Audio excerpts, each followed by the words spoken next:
is my moment. Whoa, I was born for greatness. Oh, a legend in the making, deep in my bones. Oh yeah, I know I am the champion. Whoa, come on, try and take it. Whoa, it all comes down to this and deep in my bones. Oh yeah, I know I am the champion. You know I'm out for blood. I'm feeling dangerous. I just can't get enough. I'm rising up, my heart is pounding, ready or not, the clock is counting down. This is my moment. This is my moment. This is my moment. Whoa, I was born for greatness. Whoa, legend in the making, deep in my bones. Oh yeah, I know I am the champion. Whoa, come on, try to take it.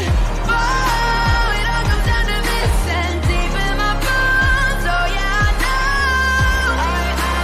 I am the champion.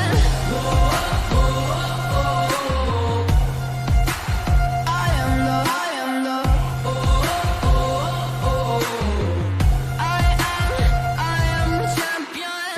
I know where I'm going. I have been chosen. I'll never be broken. I am the champion. A clashing of titans, a battle of giants. Take a moment of silence.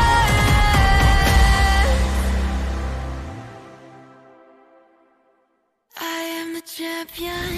Whoa, I was born for greatness. Whoa, legend in the making, deep in my bones. Oh yeah, I know I am the champion. Whoa, come on, try to take it. Whoa, it all comes down to this and deep in my bones. Oh yeah, I know I am the champion.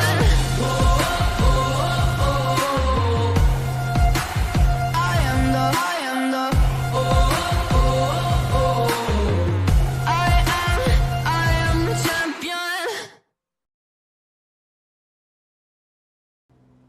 Good evening, everybody, and welcome to the Race into the Weekend number 62. And today, with me in the box, the box is full. Hello, Mr. Impulse, Tom Carroll. How are you doing? Yeah, very well, sir. How are you? I'm fine, thank you for asking. We have Empha as well. Hello, Empha. Hello there. It's very wet. It's very wet, yeah, indeed. He's Morten Pillman Jensen. He's driving as well. So, and we have a new co-host today. It's Mr. Knoopje. Good evening, fellas. How are you guys doing? I'm fine, and the rest seem to be fine as well. So, are you psyched for this event? We really are. We just hopped onto the server, seeing a full flooded Nurburgring. So that should be rather interesting. Having 18 guys on track as well, making it a really interesting field already. And it's just 5 minutes into practice, so seems to become a good one. Yeah, absolutely. Indeed, there is, flooded track on Nurburg, some hard braking points, some technical stuff. I think, we can have Mr. Impulse do a lap with us here. I just need to find a car to do it with. Are you okay with that? Back to the track? Absolutely. I'm not driving tonight. I have a big event starting in just a few hours after this race. After this session, should I say? This event. That's the word. Thank you, Bjorn.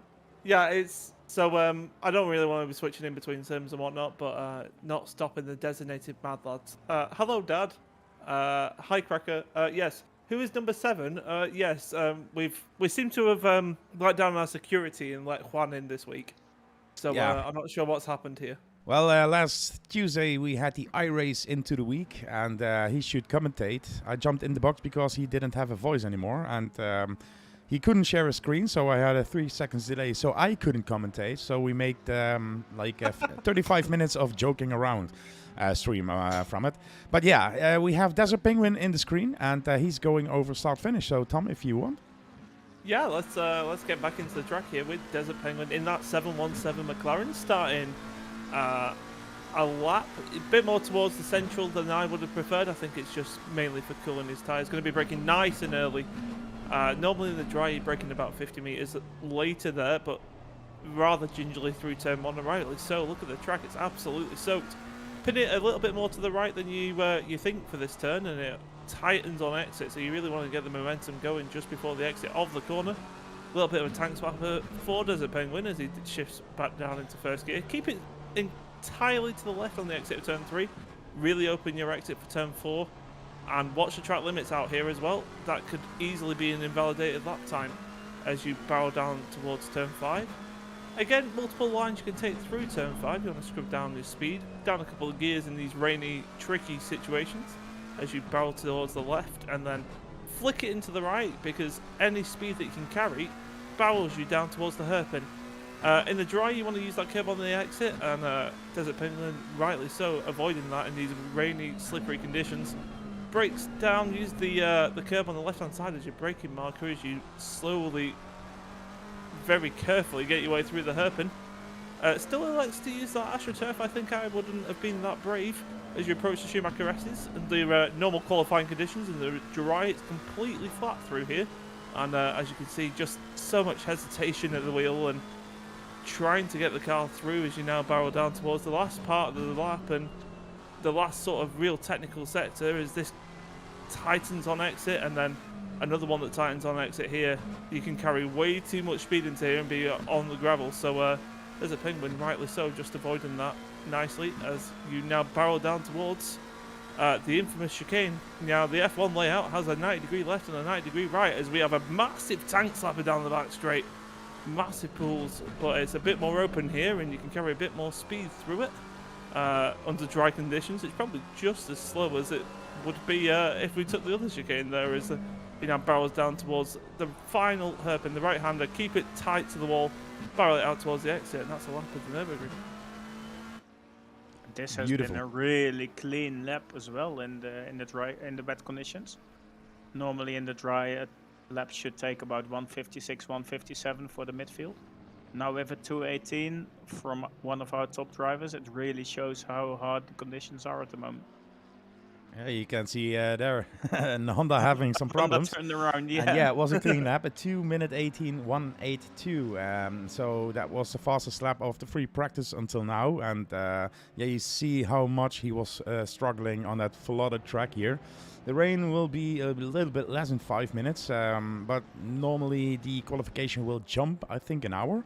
So yeah, let's see if it will dry up or the rain will stay this way, because they did a little rain dance after that 6 hours charity race on the circuit, and now they have the rain. The rains. Yeah. Having been in. Oh, sorry, go on, Bjorn. No, please go ahead, because you were driving the 6 hours last Sunday, and I wasn't. So I was just please about to say, elaborate. having driven that, it was definitely a race and a half, and whereas we didn't have the rain, we had 50 cars on track. You just see Bradley Burgett and Jonathan Ratstrom struggling in these conditions, trying to find grip on parts of the track that might not actually have any. But no, going back to my my thought there, yeah, it was whereas we decided to kind of avoid the rain, we ended up with 50 cars, and doing the first few laps around there was certainly challenging, to say the least. Well, Juan in his best. And Bradley is a little bit struggling as well here in the rain. So there are plenty of people who are not happy with these conditions, I guess. Yeah, sometimes you just hit a puddle of standing water and then you just don't go anywhere. Or rather, you just go straight when you want to turn. In the chat, I did it for the stream. Now I go serious. So we can expect a lot more of that then. And the chat, Swanamir, welcome as well. Yeah, the wiper check. If you join the second race, make sure you have a wiper check because it's wet. Free practice is over. We are going into qualification, and yeah, that's quite interesting to see because we have some fast guys in here. Look at this guy, 4th place. Probably the only time we will see him in 4th place. Sorry, had to get that in there. Had the wonderful joy and privilege of being this guy's teammate for the 6 hours, and yeah, it paid off. I made a mistake, and it was entirely my fault towards the end. But Morton drove very solid stints and very safe and very clean, and we ended up finishing. I think it was 29th in the end out of the 50 cars. Yeah, and we started 29th. Exactly. So we didn't necessarily go backwards, and that was the important thing. Let's see if everybody comes in.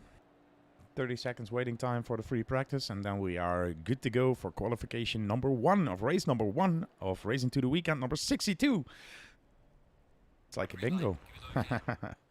Now, lads, just want to go and draw your names to the sort of list of people that we've got in here. Got some fantastic names up amongst it. DSRT's very top drivers. Who are we putting on for pole in these raining conditions? Oh, as he's shown a few minutes ago, I think Penguin will turn up on pole in a few minutes. That's my best bet. I like to see this guy. It's Finn Dressel, and he's the first time now driving the Racing to the Weekend. He just announced it in our community as well. So I'm really wondering how he will be. Keep an eye out for this guy. Penguin, yeah, he has the pace. Oh.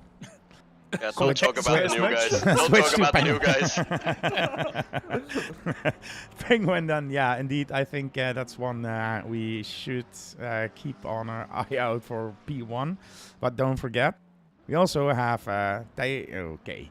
We every time I pull somebody in, they spin the car around. But yeah, Thijs is the current champion of the Racing to the Weekend Stage 1. He's the world champion from last year.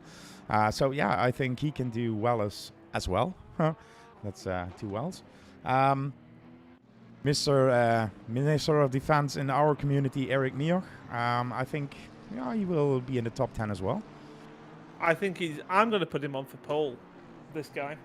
Yeah. I think he did a fantastic job in the PLR 6 hours and drove very solidly, very cleanly. Knows how to drive a car around this track very fast. And yeah, I'm putting him on for pole. I reckon that's our secret dark horse of the evening is Mr. Eric Mioch. Yeah, we'll keep an eye out for him then. The other one, Danny Jansen. Should have another livery, but yeah, I think he's really fast as well. We, as a matter of fact, I'll give you a little story actually. In that PLR 6 hour, I was pushing like absolute crazy, sort of in the mid pack of sort of the middle sort of 2nd, 3rd hour into the race, and I'm pushing like absolutely crazy. Danny Jansen comes flying past me. I brake as hard as I physically can for the corner, as late as I can, and he comes flying past me, makes it stick, and makes it look like I'm an absolute amateur. I have no idea how that guy did it. It was absolutely insane how he got past me. Yeah, that some guys can brake so late, and sometimes I have something like I try to go fast in the corner or fast in the middle of the corner, and somebody's just flying around me. Like, do they have glue on the tires? I don't know. The official, you want to do something special for 96? 69. 69. I guess. Yeah, I said 96, but 69 sounds so. It's the person driving the number 69 car, as I will point out. It's a certain someone's birthday in our community today, isn't it? Yeah. So it's Nino Burek indeed. 69 here. It's his birthday today, so yeah, maybe we should drive away from him. Just pond him with every DSRT car we have. well, I think it's only fitting. Sing a song. I'm, Luckily, we have Amfa. We need me to sing a song for him in Danish. Is that what you're saying? Sure. Happy birthday Please in go Danish. for it. I dag det Ninos fødselsdag. Hurra, hurra, hurra. Han sikker sig en gave, for som han har ønsket sig i år, med dejlig chokolade og kager til. There we go. Sounds like a Russian marching song, but Well, I did also sing it a bit marching songy. okay. I mean, it does go like that, but I did put a little. I cannot Oh, sing. my. I only can do ballads, and it would sound very, very wrong when I would sing for him. So I'm not going to do it. This is it's weird because it's real something else. I just saw Yannick drive, and he didn't drive in the DSRT livery, but I've installed the liveries together with him. His team name is showing DSRT Semex Pro, but it's just not showing a livery. So Yes, That's interesting. as Mark told, just put in the first time here, 2:26. The livery, Yannick. Yes, the problem I think that he did is selected the special liveries I created for the I charity just event. did a P1. no, I don't think it's the charity event livery either. Oh, it might be. Yeah, I think so with the Yeah, yellow, now and I I get took what you them mean. out so you don't see them. yeah, I can imagine. That probably is the thing. So everybody Should with do the it old like liveries 10 should seconds. remove them. Like the lap times are And actually. there is Desert Penguin no, showing it up is. on top again. I was just about to say it's incredibly competitive. It was about 2/10 between Waxstraw and Kleinian, and then Desert Penguin just turns up.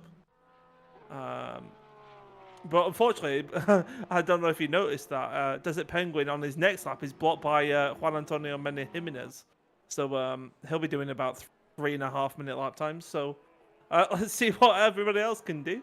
Rafael Gaija? Aida? Aida. Gaija? There we go. We'll get that eventually. 2:18.9, a little bit off the pace by the tune of 4 seconds. But that mid pack now between, I'd say, Waxstrom and even Gaija, there is, I mean, it's only a second and a half. And in these conditions, it's Yeah. very difficult to keep consistent. It could go anybody's way, I think. It certainly could. And this was about to happen. Well, Unfortunately, that's no. the first. That's the first punt for B-Day Boy. Was Yeah. I think Danny. It was Danny, and well, I really can't blame Danny for what happened there. I think he got pushed off track a bit, and then applying the brakes in these wet conditions off the racing line will be even more of a challenge. So it was an interesting situation, but well, they both have plenty of time to put in another flying lap. Yeah, possibly got 2 for Nino Burek as well, looking at the time he's got left. Yeah, indeed. Just seeing many, many big names in our community still to set lap times, so watch them as we expect them to come down. As we can see, the number 47 Audi, that is, just going into P4. Dragoon. Tice is a has new name jumped for up me. into P2, and yeah, I think that's a new name in our Racing to the Weekend as well. It probably is. Finn putting it in P8, so the new guy Guru is watching, is trying to improve his lap times, and P8 isn't too bad, but there will probably be more in there to show later on. Then Yeah, Janssen definitely. put And, it- sorry, I just wanted to mention there, Bjorn, the track has gone from a flooded to just a wet track now, and the conditions are starting to slightly improve, so that we'll expect Yeah. those lap times to come down just a little bit as well. that explains Janssen. indeed. Into the last Yeah. corner, very composed. Let's see what lap time he can do, as he is yet to set one on the number 30 Honda. Honda very good in the wet conditions. You can see Oi. that 1/10, just over a tenth, should I say, off Desert Penguins 2:14.7. Slots him into second place. Mr. Manchandon, nice to see him back into the Racing to the Weekend, the 104. Again in the Honda. I think he's a very popular choice this evening. Is the Honda. Got remodeled in that last update, didn't it? So it's got all the new technology in it and whatnot from the new car, and 2:17.6 slots him into P7 at the moment, just ahead of Stan Hillhurst.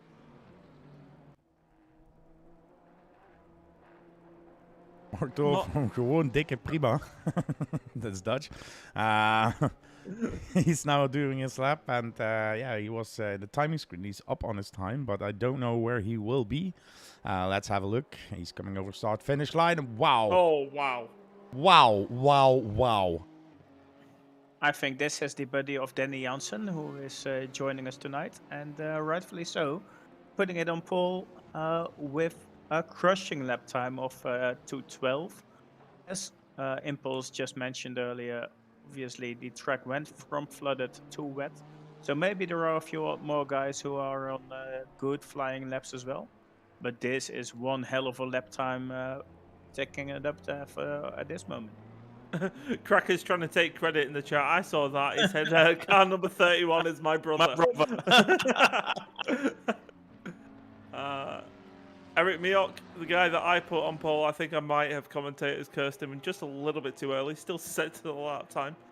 As we now approach the end of the session, everybody who is on a lap able to finish it. Penguin did improve by over a second, but still over a second off pole. And that says it all if Desert Penguin is being out-qualified with over a second. Especially when Desert Penguin is in that McLaren as well. That is his car as well. And yeah, a second to find. I think he'll be left scratching his head here. As Eric Miok finds himself approaching the last sector. Oh, and blocking Looks like a he's lot just of cars, but yeah, just being caught just up the on nature. other cars on the lap. I think that's maybe Bradley Burgett just slightly behind as well. And Gianni Castillo. yeah, Gianni Castillo. Thank you very much, Morton. Yeah, as all three of these set a lap time. Eric Miok, 2:19.6, leaves him pretty competitively with those around him, so he's going to have a good battle. And Mark Toll still on a lap and charging. I think this is just for boasting privileges, as he's the last car that crossed that line, and will now I expect him start to even approach. improve, honestly. I mean, a 212 flat is borderline insanity with how much commitment you're going to need in this car, especially in the Honda. 11.6. Just casually taking off another half a second of his already time, setting it on pole, and being over 3 seconds off from P3. So this guy is absolutely flying tonight. Yeah, I'm just a bit in shock with that, to be honest with you, lads. Jesus Christ, yeah, that's a lap time. I hope to see him in that the weather will be dry as well, that we can see what his times will be in dry, because at this point, that's alien pace in my perspective. Yeah, honestly, I don't know how much experience Penguin does have in the rain. I don't think it's too much. But still, he is a guy capable of driving in any conditions. So out-qualifying Desert by this amount of time is really insane.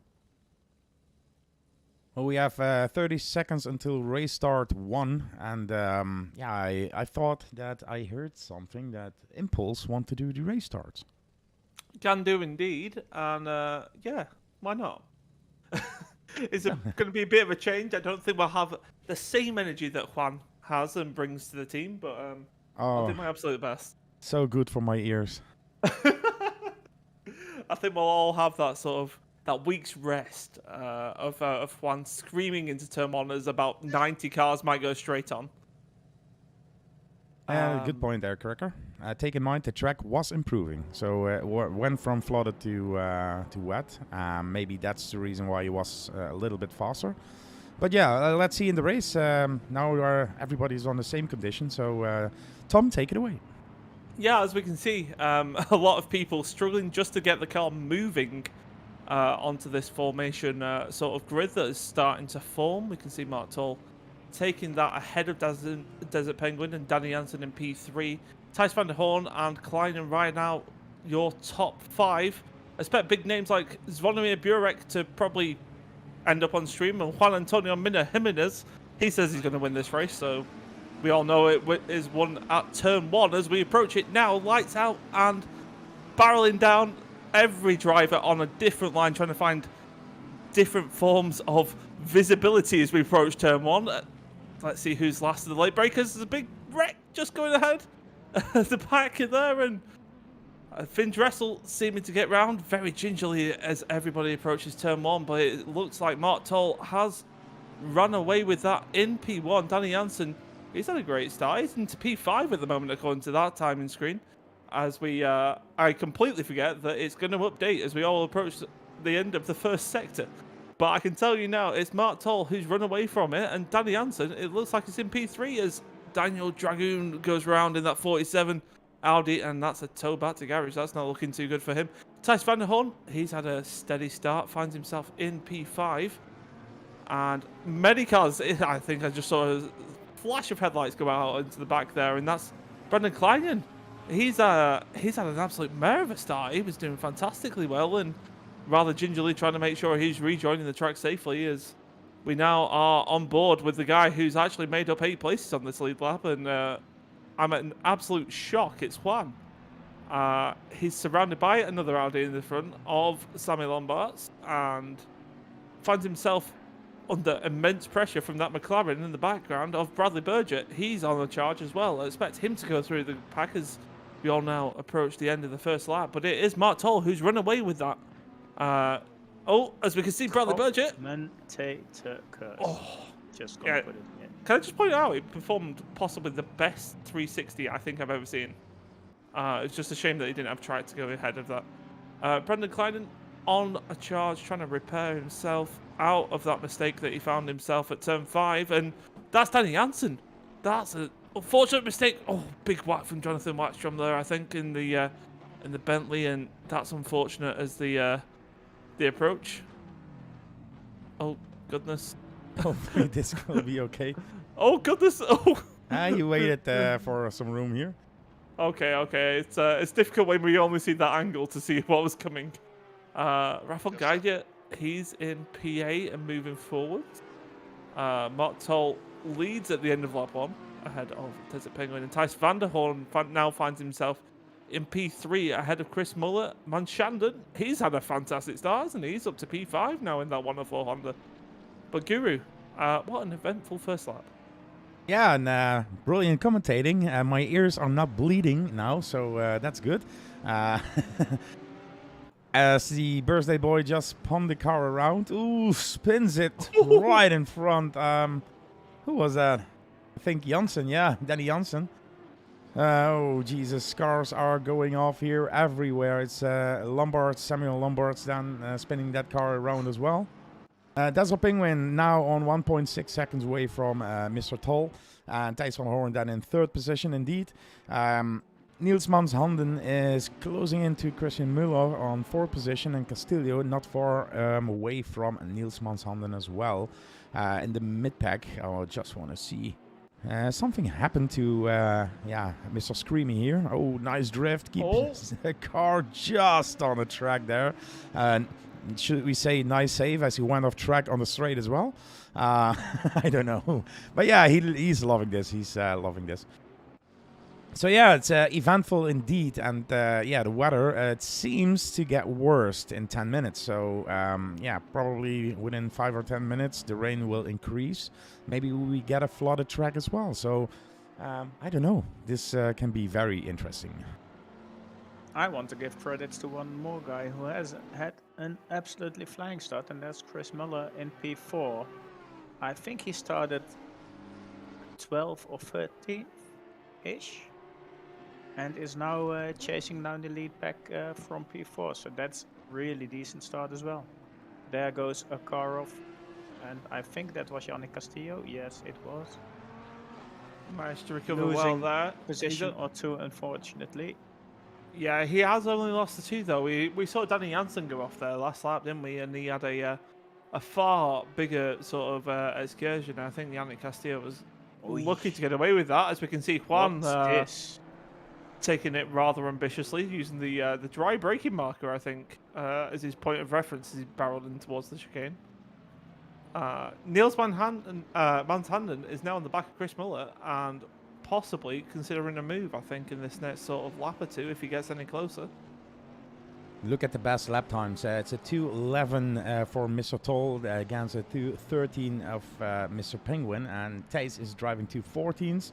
And then we have Müller and Manshanded in the 2:15. So it separates the top 5, all the cars almost with a second every lap. That's wow. Yeah, big credits to Mr. Toll in P1 at this moment, and I can see some admin of this community sliding into his DMs later tonight. If I know who he was on the Discord. I don't even know if he's in there. I don't know if it's the friend. Was the name stated? I don't know. No, I don't think it was, but we'll find out eventually. There, a Porsche of Mr. Gaida goes a bit deep and loses his position to Yannick Castillo. Good move by Instantly Yannick being there. chased again, and there one goes off again. Well, there's no surprise there, is there? Let's be honest. As Mr. Mr. Juan Antonio Jimenez bins it in the wall. He's just stated in the chat himself as well, no more driving. So Sorry, that's why I was I think laughing. That's a good thing Dutch for Dick said, everyone. please make it stop. And Freeva said, no more driving. Welcome to Just want Pulse. to give Juan credit. To be fair, I did. I mentioned that I wouldn't be driving this evening, and if he wanted to drive, he had the opportunity, and he's gone out there. He's given it a go. Now, I'm not sure whether that was a good thing or a bad thing, but he's gone out there and given it a go. Oh no, Manshanden's had an issue. I As think we we've can- all had an issue. Yeah, We've a few all- cars. Yeah. Who's that going around the outside of Rafael Gaia? It could only be Mr. Kleinian and that Aston Martin he was going around. Neil's struggling to get back onto the track there as well, and slowly lost out. I've seen About him. 5 places there. Sorry, I've seen him come back a few times on track, but it was like too scary because cars were flying by him, and every time he went back because he was losing the rear. So he was really careful to not collide with anybody. It's interesting to see just how many people in that mid pack have gone up and then down as they've made mistakes or gone off, and it's really shuffled the whole pack around. You know, you've got the likes of Stan Hillhorst currently in pit lane. He's in P11. Not sure if that graphic is entirely true. Eric Meox found himself into the top 10 after a rather, shall we say, cautious start from the McLaren driver. Jonathan Waxstrom, he's kind of snuck up the order as well, and he now finds himself in P5. But your top 3 of Toll, Penguin, and Van der Horn remain the same at the moment.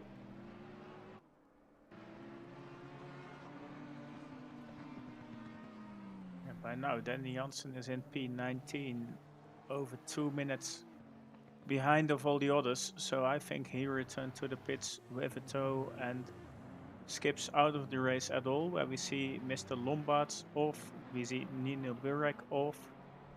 Those are P15, 16, so there might have been some contact between the two of them.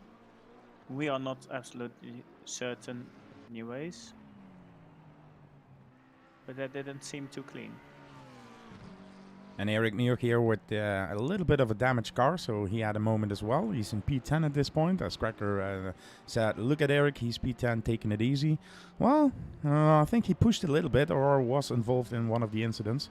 Castillo then now on the back again of Waxstrom, who had, I think a little moment as well.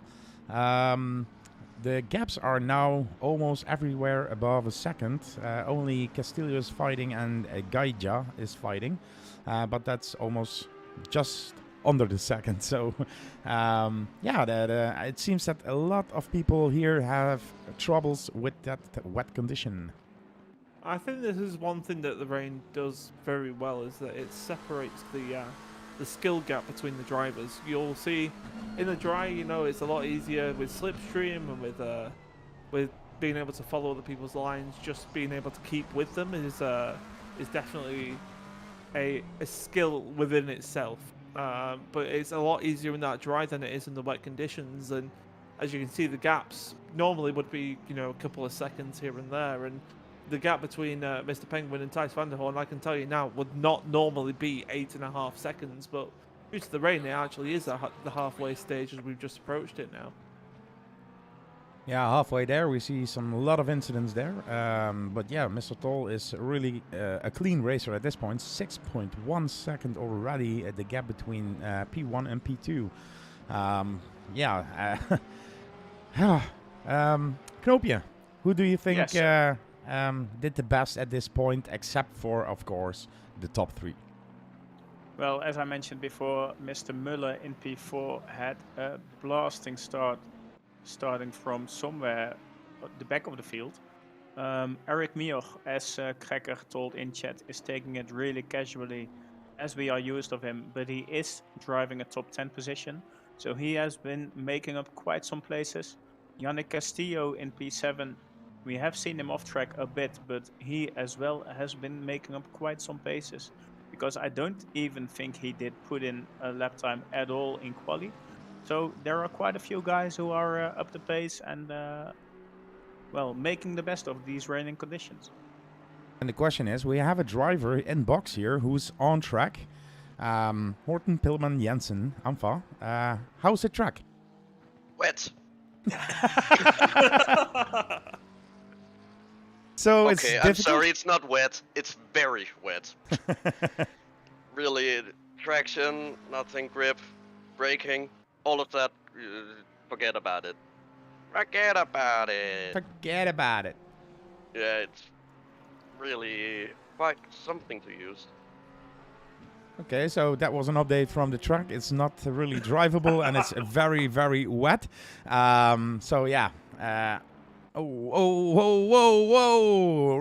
Rolf Fink just blasted here through the straights over the grass.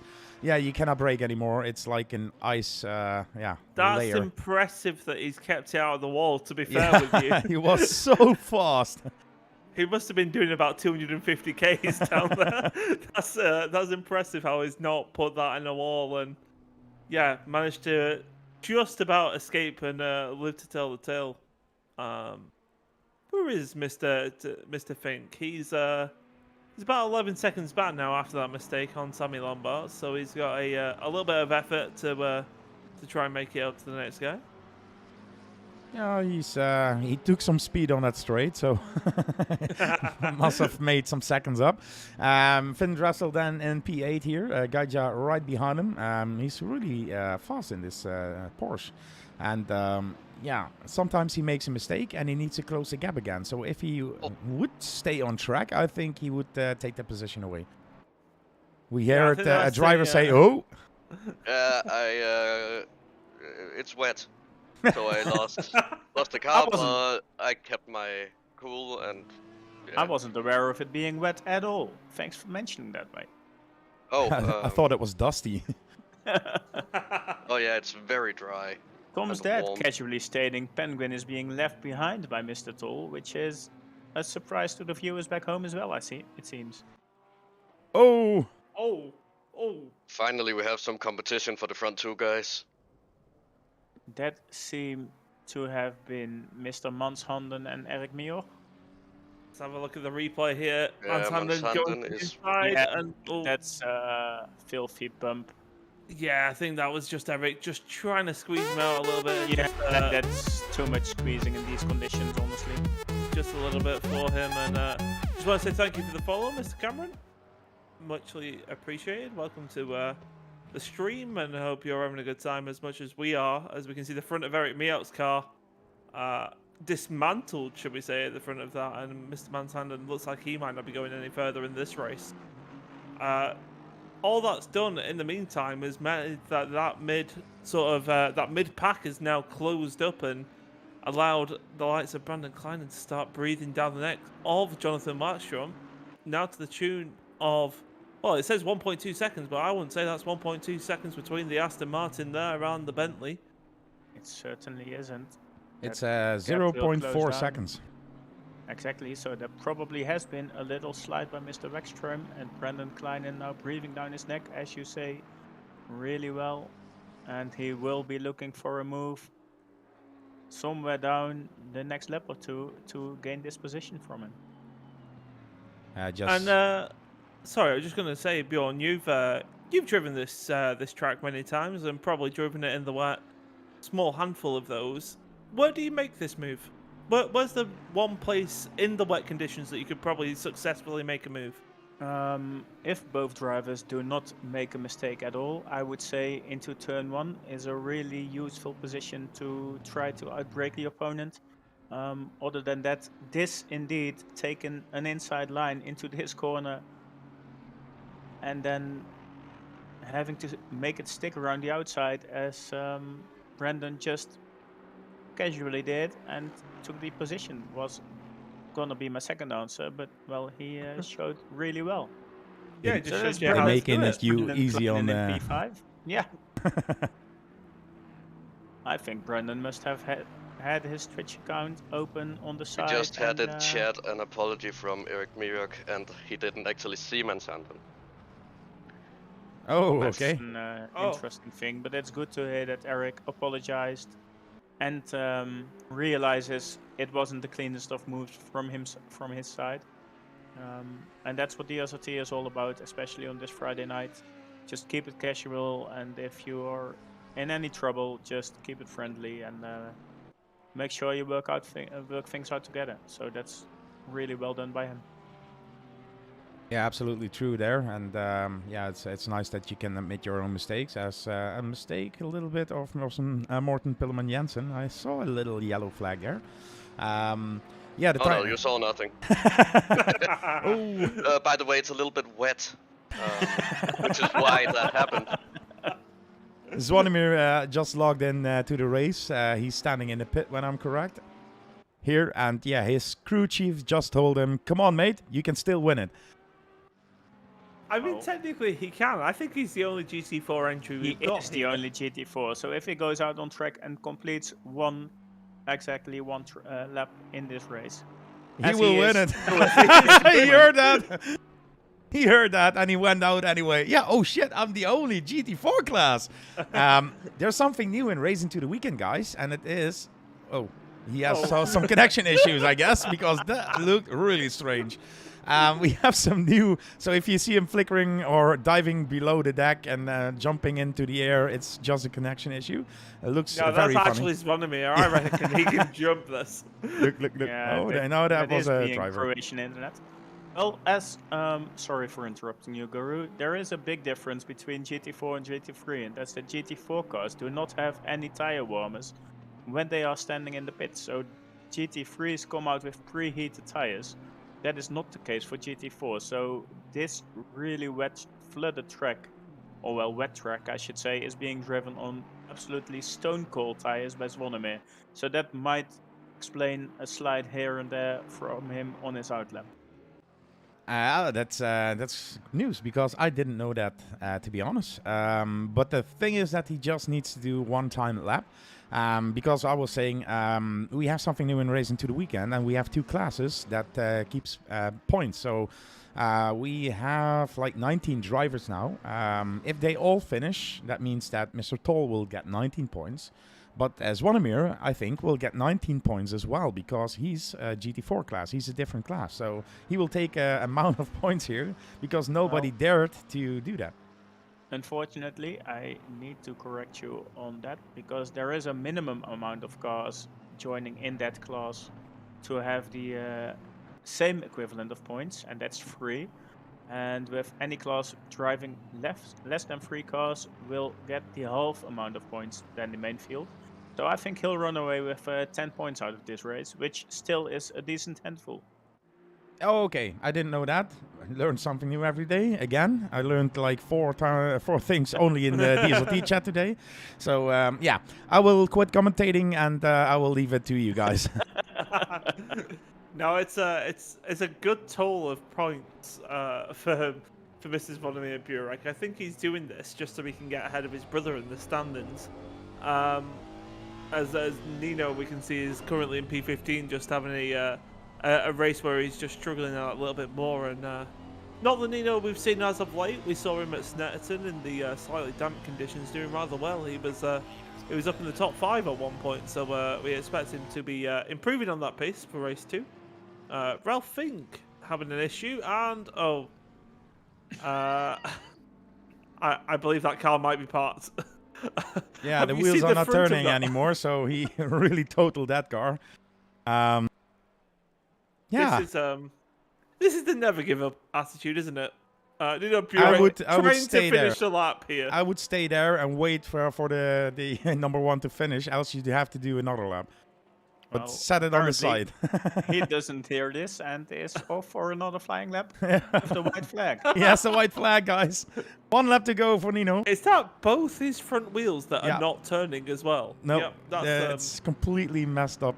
So yeah, this is. I think he's realised what what inevitably is going on now. Mark Toll, though, just going to throw caution to the wind and say this. His best lap, 1.4 seconds quicker than Desert Penguin in his last lap. About 2 seconds quicker on the last lap alone. He has driven, well, he's driven pretty much an inch perfect race so far, and on the last lap now, gonna be hopefully taking home that P1 and 19 points for the championship as he now finds himself a GC4 to negotiate with Mr. Svanemir Burek. And, Is he going Svanemir- for it? Yes, he is. Svanemir is taking it really cleanly down the outside. Yeah, getting out of the way nicely as he now barrels down onto the back straight for the last time. Mark Toll in that 31 Honda. You got to say, a guy we've not seen before in the race into the weekend, but a guy we would love to see a lot more of. He's absolutely on fire in these wet conditions. I can imagine his teammate, his team name being Gewoon Dikke Prima, which translates loosely in English to just pretty much damn fine. That's what he has been doing this time on track. Congratulations to the win in race 1 from There you Mark are. Toll. Mark Toll taking the win, and taking the win rather comfortably, we must admit. Desert Penguin, you can't say that he's necessarily put a foot wrong in that race, but finds himself in P2. And Thijs van der Hoorn, after a string and an array of sort of hit and miss results in the PLR World Tour, he'd be happy to build his confidence back up in these tricky wet conditions as he takes on P3 and some solid points for the championship. Mr. Brandon Klein, and he's had a bit of an eventful race. He was as high as 5th and then as low as 15th, and then back up to P4 as he's now going to be crossing the line there. 4th place for the 21 Aston Martin driver, Yannick Castillo.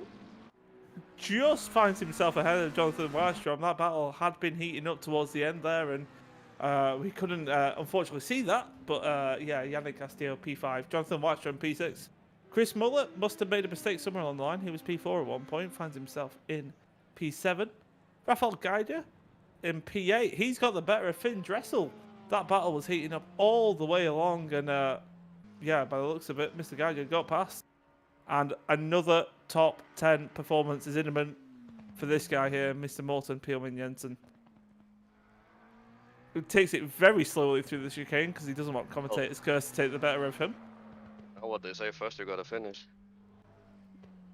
You're definitely And right. I'm not but gonna there's- bin it and kill the car in the last corner. Well, there you are, mate. Is that your 3rd top 10 we see? Fourth, I think.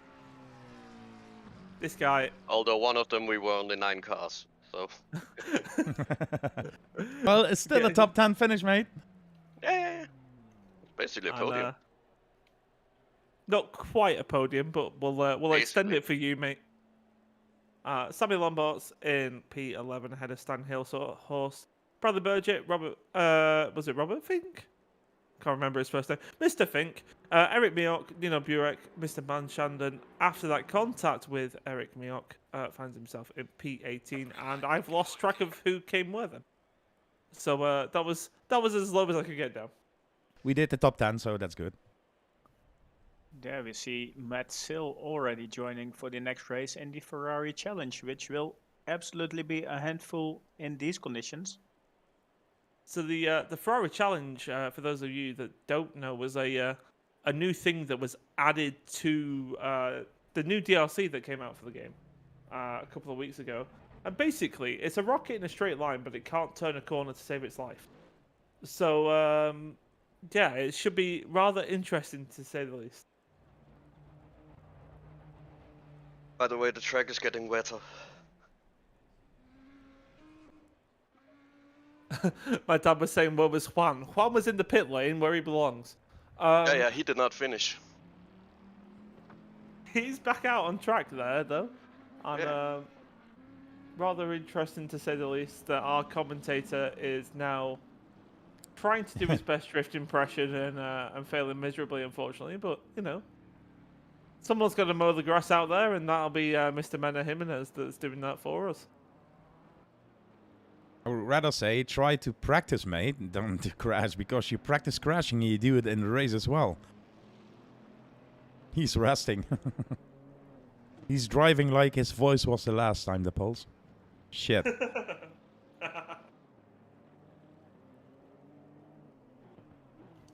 Rather interestingly, as we approach the sort of the end of free practice 2, just before we go back into qualifying, we have got many big names in this race still happening, and probably far more entertainment ahead of you for qualifying 2. But I think, Mr. Guru, I think it'll be right if we throw to the sponsors' messages and the sponsors, should we say, video that we have.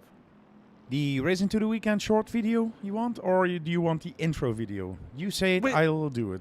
Whichever you think, sir. I let's think do it's it only short. right that we throw something to our sponsors here. Absolutely. Let's do the Racing to the Weekend, guys, because we are racing into the weekend.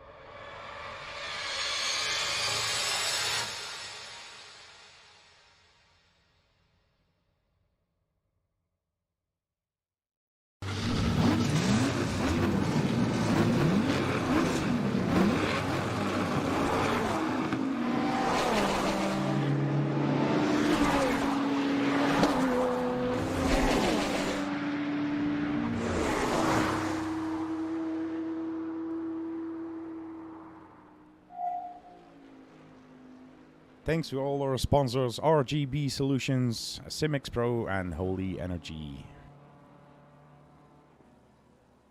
Just want to throw a mention that Mr. Toll is changed car for this next race. He's moved off the GT3 stuff. He's going to be driving the Porsche Cup car. Now, if I remember rightly, the Porsche Cup car doesn't actually have any traction control.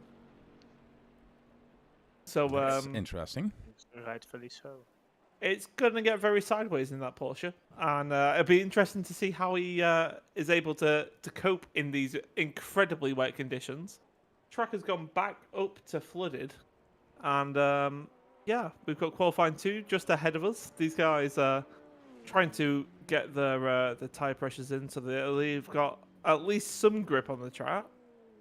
And Matt Sill, nice to see him back out on track. Not seen him for a couple of weeks, and he's now in the number 15 Ferrari Challenge car. As we mentioned before, that Ferrari Challenge is a rocket in a straight line, but absolutely nowhere in the corners. So it's going to be rather entertaining to drive in these incredibly wet conditions, I think. Yeah, you need the corners. Pretty dry.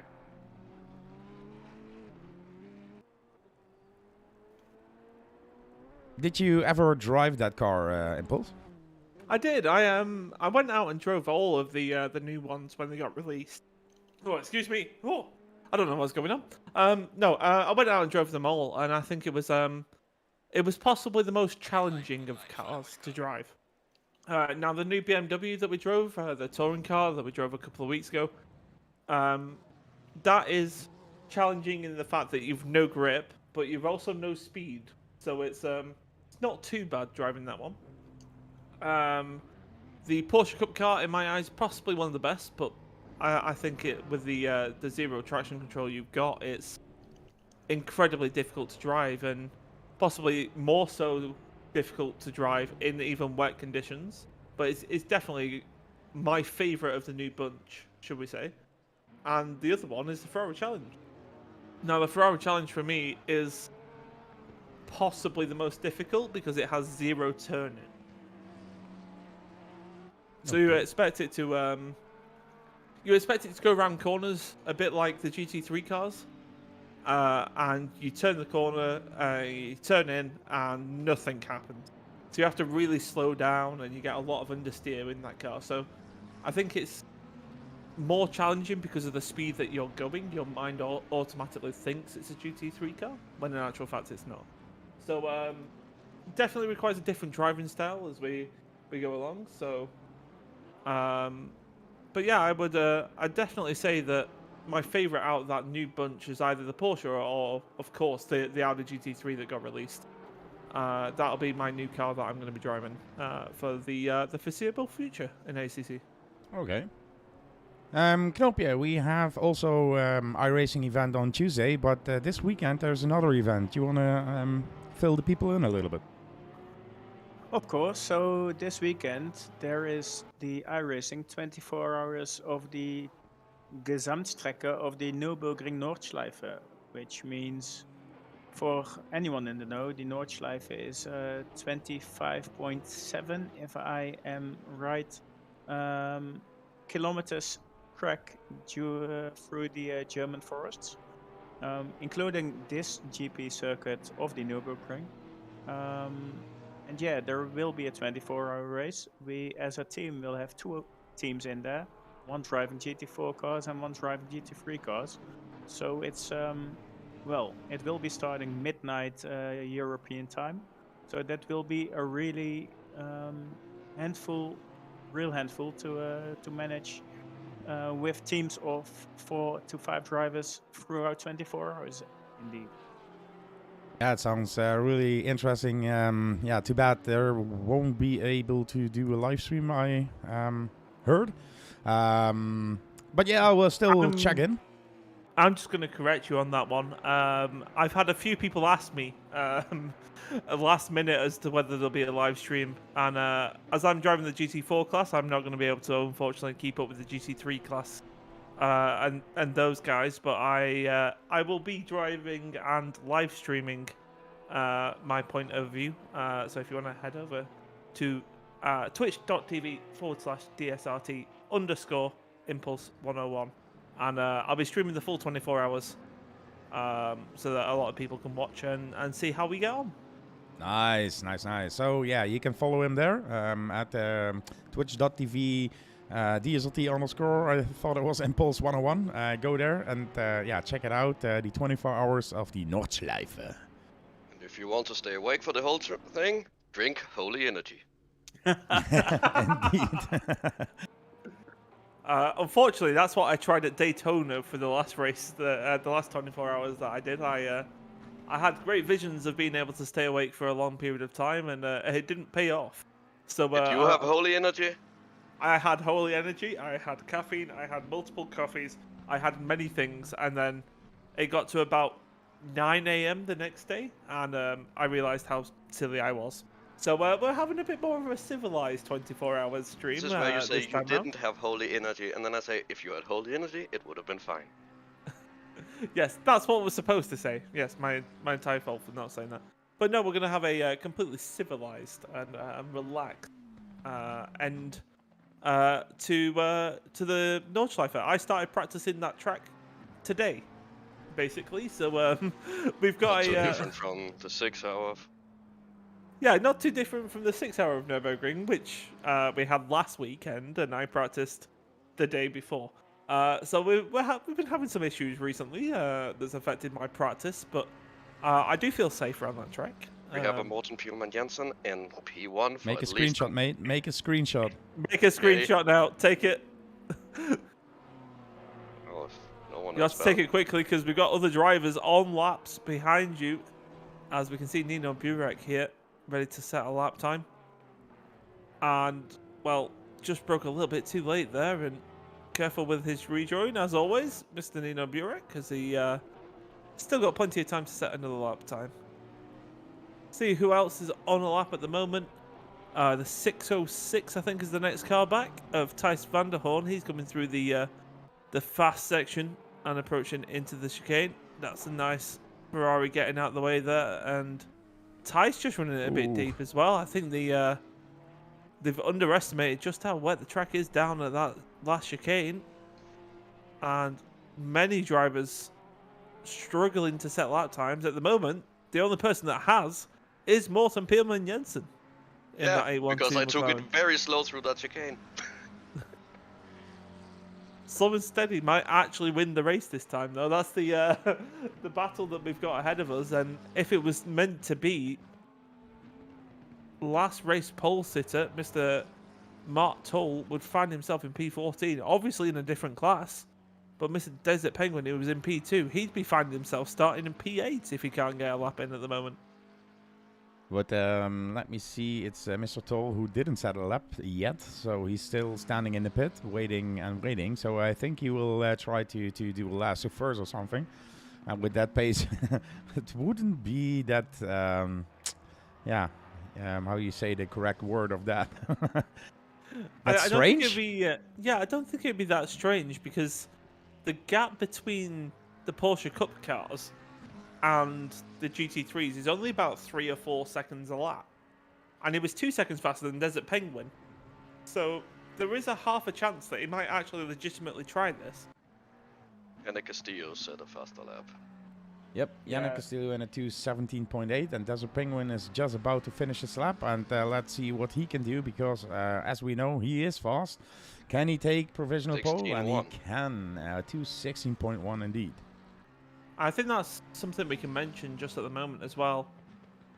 Between race 1 and race 2, you get more comfortable in your car, you get your setup dialed in a little bit more and whatnot, and the conditions between race 1 and race 2, they might not look all that dissimilar to you at home watching this, but out there for the drivers, you can see it's just pouring down with rain, and you probably thought that similarly, but a seamlessly flat out right kink for Jonathan Whitestrom, as we just see in that Bentley, is incredibly difficult to negotiate. So where we saw a 2:11, I think it was the pole time in race 1, the 2:16, although it's only 5 seconds slower, you can still see that Desert Penguin is absolutely pushing this car to the absolute limit to try and get the most out of that car. He is an alien indeed. He's fast. He's still improving on his lap, and one of the guys that is fast as well, Thijs van Hoorn, around the last corner. Not in a time that we know that he can do, a 2:23. Let's see what Chris Muller then can do. He goes to P3 at this point with a 2:19. And the other A ones, lot of that's all. people, I think a lot of people just struggling with the grip here. And you can see just on the track map on your right-hand side of your screen, everybody with a grey dot is setting a valid lap time, and everybody with a blue dot is yet to set one. Well, not necessarily yet to set one. It means they've invalidated it on the lap they are currently pushing on. This guy trying to do some donuts, warm up those tyres before he goes out on track, and not entirely sure why he's giving it a go, but you know, that's Juan for you. Probably the only thing he is good at doing is donuts. So we can now go back to Jonathan Whitestrom on a lap and pushing down towards turn 5. This little section here, I think, is probably the most difficult on the track. You got the car very on the front of the nose and very sort of front weighted, and when you're trying to slow down, especially in rainy conditions, you can find the rear end stepping out quite quickly there. So rather nicely negotiated for Mr. Whitestrom as he now approaches the hairpin, and yeah, like we say, just incredible levels of water on track, and might be getting close to undrivable for some of these drivers. Yeah, just a few set some lap times here, the top 5, and the rest didn't. And you can see even Thijs now with an off track here. Qualification isn't over, and that means that Morten Peelman Jensen has his best qualifying position at this point, a P4. Is that correct, Mr. Peelman Jensen? I have been P1 in single player. That's his biggest claim to fame, that he's been P1 in single player. Well, there are still And, 2 cars, 3 cars even. We have Mr. Zwadimir Burek here. He's currently doing a lap that's clean, so he can maybe put you down a little bit. I think Mr. Zvonimir Burek is playing a smart game. I think he's realised that if he just sets a lap time, he's going to jump up from the back of the grid to near the front. So he's going to take it as slow as humanly possible just to set a valid lap time. And maybe the 69 of his brother there, Nino Burek, who's just behind him on track, is doing exactly that as well. Only 3 cars left to set a lap time, and I'm not sure if Desert Penguin has got enough time to get around in that next minute. Nino Burek sadly invalidating his lap, and I think he's just going to park it and return to garage for the time being. There's one of Nino Burek then. What can this guy produce? We know him to be one of the fastest guys in our community and one of the most consistent. Yeah, he does exactly that strategy that I mentioned. Just sets a lap time on the board and jumps up 10 places because nobody else has been able to set a lap time.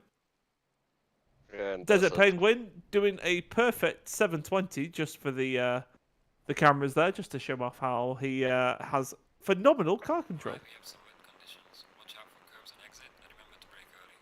A rather quiet commentator in the box is Knopje. How are you doing? Still there? Yeah, the rather quiet commentator is trying to do some admin stuff on the side. But of course, I have been following the qualification. Congratulations, Morten, on your best qualifying so far within the community, and I think within your sim racing career. Yeah, and I would like to thank one George Carroll. Of course, you're gonna thank my dad. He was cheering you on about 15 minutes ago, saying "Go Morton, go!" I think that was when you were technically first in the standings at that point. But yeah, it's always nice to see you got a good sort of friendship going with my dad, which is both weird yet amazing. So.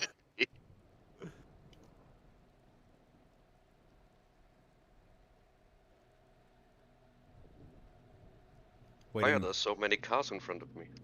I mean, behind me. You've still got someone in front of you, so just be careful, mate. Let's not take anybody out as you It's go only for fame and Castillo and glory. Penguin. And Chris. I wouldn't recommend taking out anybody as you approach turn 1, as the cars are now starting to move and get up to My speed wheel again, was and turned slightly. a lot of people saying get them, Morton. You've got a chance. So Oh yeah, let's it's see how demolition this. derby, isn't it? Let's see just how this race start will be for these drivers, as they are now on a flooded track this time round, not the wet conditions we saw at race 1. And Desert Penguin leads Yannick Castillo down towards turn 1. It'll be a rush of cars on different paces at different things. I expect Danny Jansen from P10 to start making moves up the pack, and Thijs van der Hoorn, he's going to be doing it as well as the lights go out, and many cars again just trying to find a line of visibility as they approach turn 1, not trying to wipe anybody out. Very, very hesitant from many drivers. We've got 2-3 cars off to the back, going off? and that's numerous cars in said issues. That's Brendan Kleinen having issues trying to get back onto the track there, and a spun Porsche of Mr. Juan Antonio Mina Jimenez. He's back where he belongs. Morten Pilman Jensen finds himself now in P7. Nope. No? P3 in it? Oh, okay. It's just not updated on my lap time. That'll be P3 for you. And currently in the podium position, Thijs van der Hoorn, I believe, is the person ahead of you, and you've got someone to learn from there, Mr. Pilman Jensen. Many people Well, struggling I'm at planning on 10 holding back the entire pack. Yannick Castillo just mowing down those cones, as Stein Hilhorst is again just trying to keep the car on the track. A lot of people struggling in these wet conditions, and Desert Penguin starting to break away. It's gap 1.1 seconds over Mr. van der Hoorn. Morten Pilman Jensen in that's not P3, and working. that's not worked for him Full at now. all. Porsche Cup. Yeah, that's He he has waited there, to be he's fair. waited. Yeah. He went for the inside line and couldn't stop the car anymore, so he had contact. But look at this, and this is what it's all about. I mean, he stopped the car, he let him pass, lost some positions there, but is on his way back, and let's see what he can do in that Porsche. Absolutely. Many people struggling. That's Vladimir Burek around. Oh, that's a big whack. That's a unfortunate incident. Was one of me, I think, was trying to get out of the way, and Eric Miot, unsighted in these wet conditions, just unable to avoid in that time. Sad to see that Eric Miot's been in a couple of incidents, and hopefully I'll have a slightly better race 3 in the end of race 2 as Morten Peelman Jensen's. Oh, Trying to find a Everybody's safe going off. reduct. Everybody's going off at the moment. It's incredibly hard to keep up with, as we can see. The As a people driver's that point of have view, kept it it on is track. very wet. Really struggling to get any heat into the tires, so I'm getting even less grip and aquaplaning about every 3 meters. As we can see, this is just a replay of Eric Miot. Yeah, and like we say, just completely unsighted, unable to avoid, and sad that he had a little bit of contact. He's had to come into the pits. Mr. Manshanden, should I say, sorry. Struggling. Everybody else negotiating. Morten Peelman Jensen still in P4, keeping it on the black stuff, which is all he needs to do by these conditions from what we've seen so far. Desert Penguin running away with it though, by the tune of 2.9 seconds over Mr. Van der Horn. Danny Jansen in P3. That's a spin for Mark Toll again, as he's struggling without traction control, and very well avoided by Nino Burek there. And in that 69 BMW, those two are having a nice little scrap, and Danny Jansen from P3 spun it around. I can't keep up with this, Guru. neither can I, because every time I click on the name, anybody gives a... Look at this. Maxström in the Bentley. I just see yellow flags. I just see yellow flags. Whenever anyone later tonight or tomorrow is watching back this stream, sorry, no, we are not laughing at you. We are having really bad feelings for all of you out there on track. But you are really impressive in, let's say, amusing us. I Yeah, I would think be a it's, little bit slightly better than who won, to be honest, when I'm, but that's not good enough. So, sorry. I think it's known within our community to call people mad lads when they do stuff like this. And I see 16 mad lads that are out here in soaking wet conditions giving it a go. I see 15 mad lads and Morten Peelman Jensen putting it in P3 at the moment. How on earth have you I done made a that? mistake out of the Schumacher S's, and Oh, Chris that's a shame. Miller got it back. There's That's half a a shame. chance of, I don't want to commentate as curse him because he is one of my closest friends, but there's half a chance that Morten Peelman Jensen might actually make it on the podium before the end of this race, with a lot of drivers still struggling to find grip, as Stan Hillhorse, don't think that's the line, mate, at the moment. Approaching those curbs, I think, yeah, try and stay off them the best you can. Not getting past. My apologies, just commentating a bit on my mad defense. Oh, Also known and as another blocking. driver gone off at Off. turn 1. That He was is Thijs human van der after Horn. all. I'm going to say he is human after all, isn't he? Thijs van der Horn, not known to make that type of mistake, especially in the wet conditions. Known to be quite a solid driver, and sadly makes a mistake there at turn 1, which only extends the lead for Mr. Desert Penguin, as he's now starting to run away with that as well. Difficult situations then here, as Thijs van Horn made a mistake, Christian Müller made a mistake. Ooh, Oh, Morten made a mistake. Morten made a mistake. It was the brakes. My car just decided to do something. So Morten now Yeah. back to P9. He's safely rejoined the track there, and now makes his way back then. Christian Müller then back in P3, and Danny Jansen is now fighting with him. Bumper to bumper in these wet conditions. That could be slippery, slidey, and maybe a little bit dangerous. But they are still battling then for that P3 position. Stijn Hilhorst just overtook Bradley Burgett for his position in P5, as Danny Jansen now takes the inside line and makes that move there. So Danny Jansen back to P3 now. Christian Müller trying to follow him. These wet conditions, flooded, it doesn't seem to get any better. The track temperature is 18 degrees, and the ambient temperature is 17 degrees. yeah, I just want to pass comment, Guru, on the number 24 McLaren there of Bradley Burgett. He's no stranger to these wet conditions, as I've Come to the curve. Might have mentioned a little bit too much about him. I was just about to say, he's no stranger to these conditions. Not only is he British and used to this weather, he's we had a 4-hour endurance race for GRG not so long back, probably about 5 or 6 months ago. And I had the wonderful joy of being his teammate as we approached a rather soaked and wet Donington. And he put it on the track and just kept it going round, and we found ourselves in a very good position. I can't remember where we were. I think we were about 5th or 6th when I got in the car and ruined it. But yeah, it's something that I do want to mention, because the other person that's in this race that was also racing was the people that went on to win, and that's Thijs van der Hol. He's exceptional in these wet conditions, and I mean 6.7 seconds away from Desert Penguin. However, still in second place, still going to be picking up some solid points for the championship as well, and I think that's something that you can carry forward into the race 3. Is just that momentum that you're carrying from finishing second place. Well, now No that this... No brakes. I literally have no brakes. But at least now I have some heat on my tires. And tires that are about flat. What setup are you driving, buddy? High downforce, wet one that I stole from Desert Penguin. Are you sure they have configured the wet type brakes? Probably not. That would be a shame. What also is a shame is Eric Mioch sliding off track here in what probably is the DSRT Ukraine style livery as well, which doesn't show on stream, but that all aside.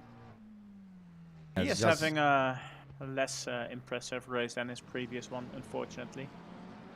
Well, with all the accidents that are happening, they are still able to get top positions here. Everybody's sliding off. I'm getting cramps in my finger from clicking the button.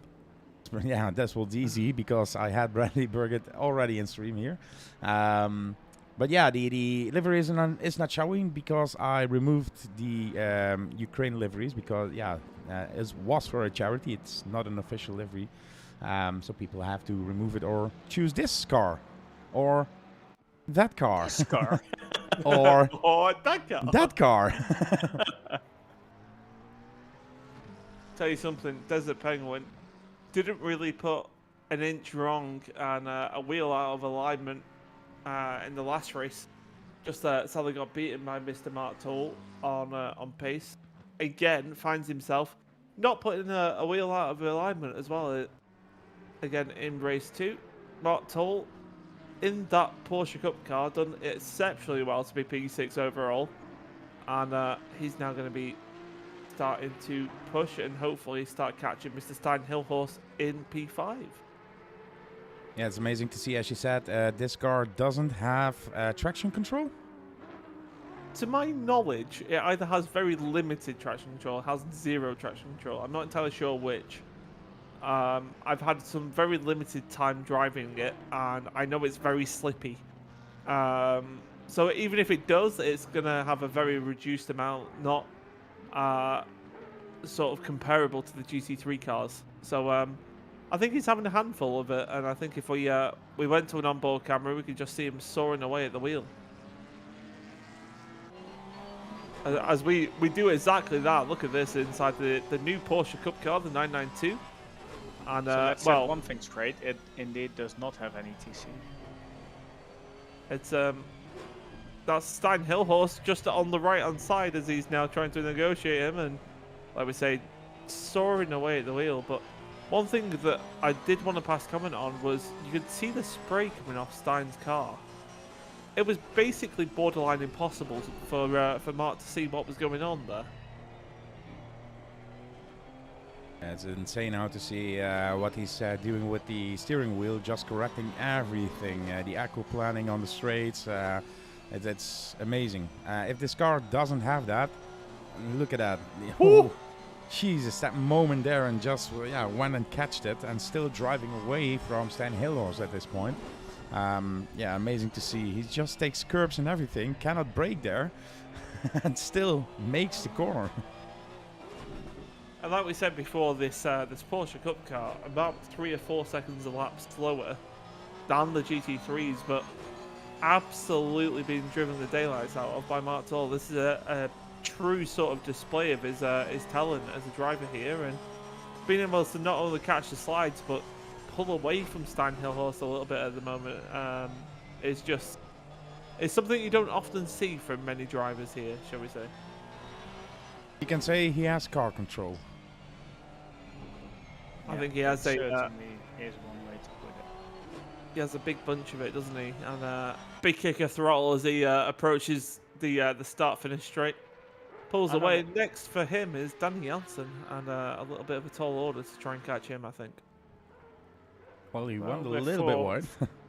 I wanted to say, with 4 more laps being driven in this race, it might even be a manageable task to complete, to at least get on his tail these 6 or 7 laps with Danny not really driving the cleanest of races.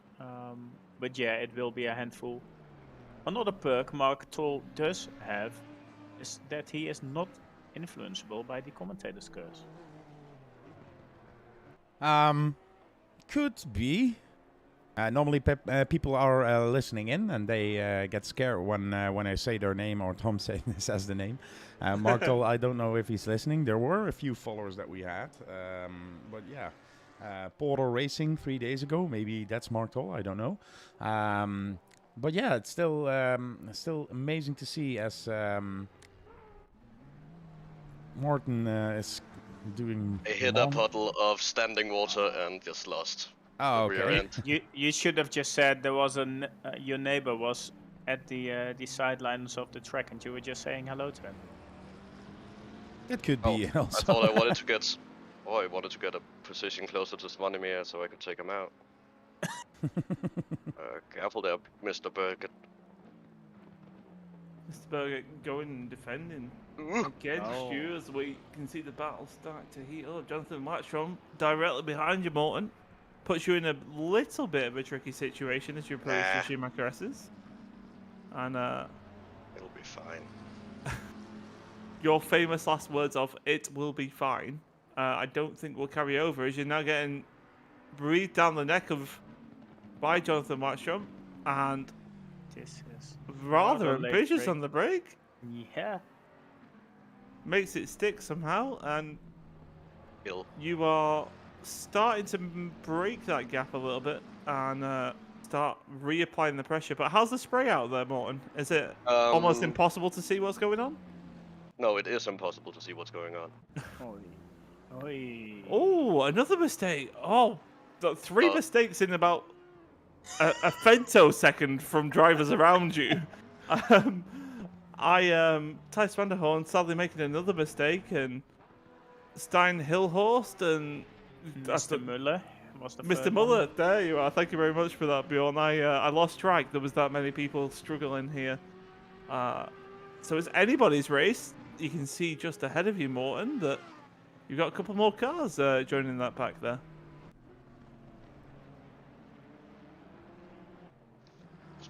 Right to work these brakes.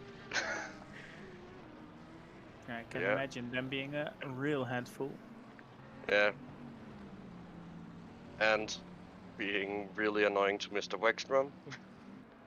Well, we may hop on board with Mr. Wexstrom and see from his perspective how he's about to overtake you, or is he?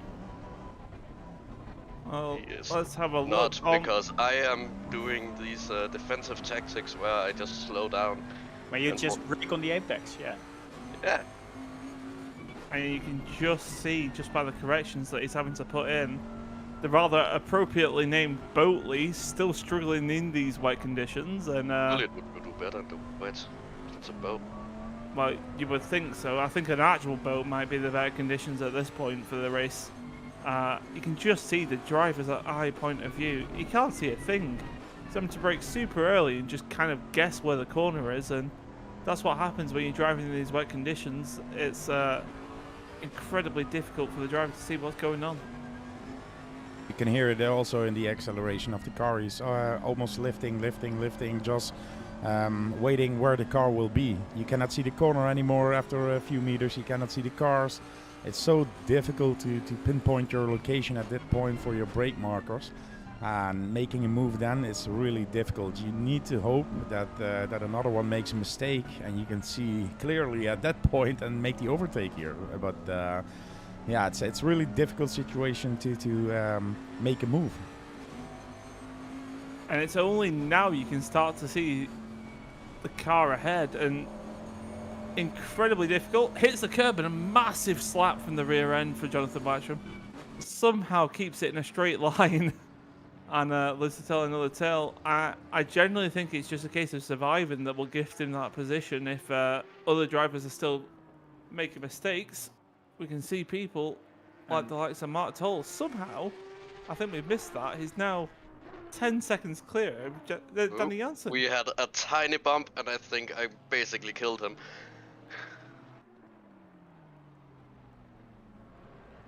He looks to be doing alright. We had contact of about almost nothing, but yeah. Here we go. Let's have a look at the replay then. So you two side by side, and a That's a huge great catch. That is a great catch by Mr. Wexstrom, that is, in his Bentley. Tell you what, that guy needs to go fishing because that was a great catch. Hey!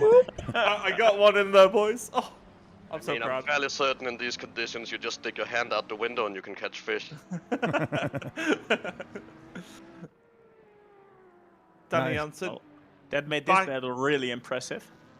Yeah, he's now back on the back of what we can only assume is his friend, Mark Toll. And, well, Mark had a small issue at turn 3 there this lap, and I think that gifted the gap to close back down. So, don't really know who's the faster out of these two drivers. You got the GT3 that is definitely the faster car, but Mark somehow keeping that Porsche in a straight line and doing very well. You can see numerous drifts going around the corners, and that's because that car, just to remind you, has 0 traction control. So that basically means he has nothing that's helping regulate the rear wheels from sliding. So as he goes around the corner, you're going to see him with a big old drift, and try not to keep that, try not to put that in the wall. You can see the exit of the corner. The Porsche is just finding grip there. The rear is just going from left to right as Danny Jansen makes a mistake, then it spins the car around. Oh, that can cost him more positions than P4 here. It's P3 he lost, P4 he lost, P5 he's now, and I think he is clear because this is Stijn Horst on P6 at this point, showing the crown in the camera. Very nice, thank you for that, but that wasn't the way to go. Please get back to track, and he's now in P9, jeez. That means that Morten Pillman Jensen takes P8 again, and he's just that 1.1 second away from Bradley Burgett, so maybe he can move up the ladder as well. Someone say send it into turn 1. Van Handen, and I believe that might have been Niels Van Handen that must have made a mistake there, because Danny Jansen's got back past and into P4. So, as we are now on the final lap of this race, it's all heated up once more, and Desert Penguin, well, can't really say he's done anything wrong this race. Started first, finds himself in first to 27 seconds over Thijs van der Hoorn. I'm fairly confident in saying that Desert Penguin's the only person that has not made a mistake this race. I think he can park the car, get into a GT4, drive away with cold tires and still win. And yeah, rather impressive feat of car control on display this evening. And, well, Desert Penguin Chicane for him. negotiates that chicane. Only one more corner for him to get round, and you can see just taking his time with it. There's no need to rush. Desert Penguin then taking the win in race 2. 717 McLaren back on the top step where it belongs, and that is one fantastic race that we've seen from him. Rather amazing. Thijs van der Hoorn in that 606 Porsche, back in the Porsche this time, and not driving the McLaren that we've seen as of late from Thijs, and I think he's preferring that change back into the Porsche. Made a couple of mistakes, but I think everybody else has, and the track is just to rename it, the track is possibly the wettest I think we've ever seen in a race into the weekend. So no surprise that everybody's made a mistake. He finishes P2 when Mark Toll in that Porsche Cup car. Don't ask me how he's done it. He's finishing P3. That's Zvonimir Burek barreling it into the wall and Mark Toll taking him out like it's 10-pin bowling all over again. Danny Jansen, P4. Made a couple of mistakes. I think he would have been looking for a podium position, but got to take P4 and be happy with that ahead of Niels Manshanden. And, well, it's turned into a massive car park down there now. Chris Muller in that 22 Audi.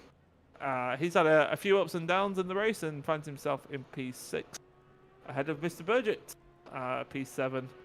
And Morten Pielman Jensen, 2 top 10s back to back. He's going to be happy with that. Finishes in P8 ahead of Stein Hillhorst, just breathing down his neck. And Jonathan Watchman rounds out your top 10. 11th is Castillo ahead of Miok, then Zvonimir Burek, Nino Burek in P13. And Kleinen, he was in the pits. He had an earlier situation, an earlier collision, and he decided to retire the car. Beautifully. So that rounds up then race number 2, as we are going then into free practice of race number 3. I think maybe like the championship intro to give people goosebumps and give ourselves like a little break to get something to drink, or so we will be right back in like 3 minutes or so.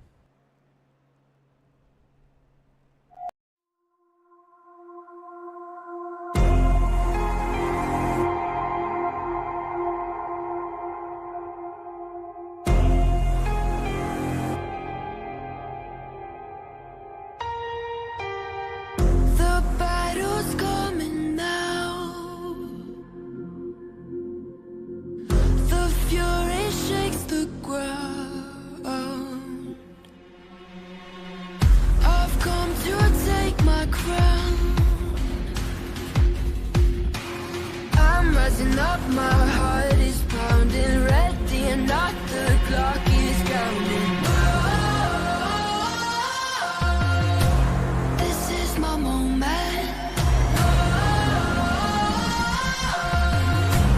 This is my moment.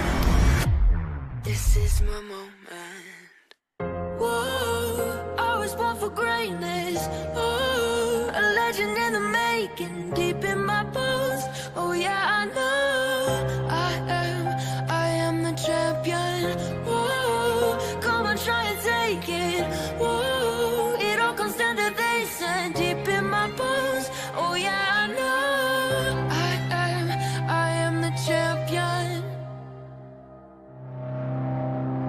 You know I'm out for blood.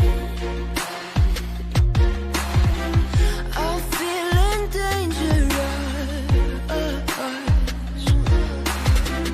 I just can't get enough. I'm rising up, my heart is pounding, ready or not, the clock is counting. This is my moment. This is my moment. This is my moment. Whoa, I was born for greatness. Whoa, legend in the making, deep in my bones. I know I am the champion. Whoa, come on, try to take it. Whoa, it all comes down to this and deep in my bones. Oh yeah, I know I am the champion.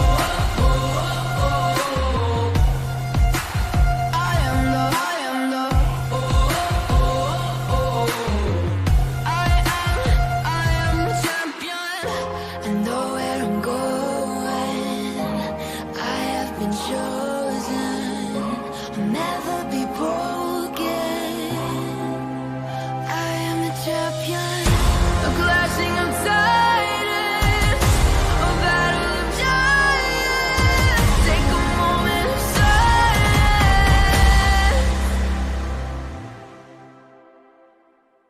I am the champion. Whoa, I was born for greatness. Whoa, legend in the making, deep in my bones. Oh yeah, I know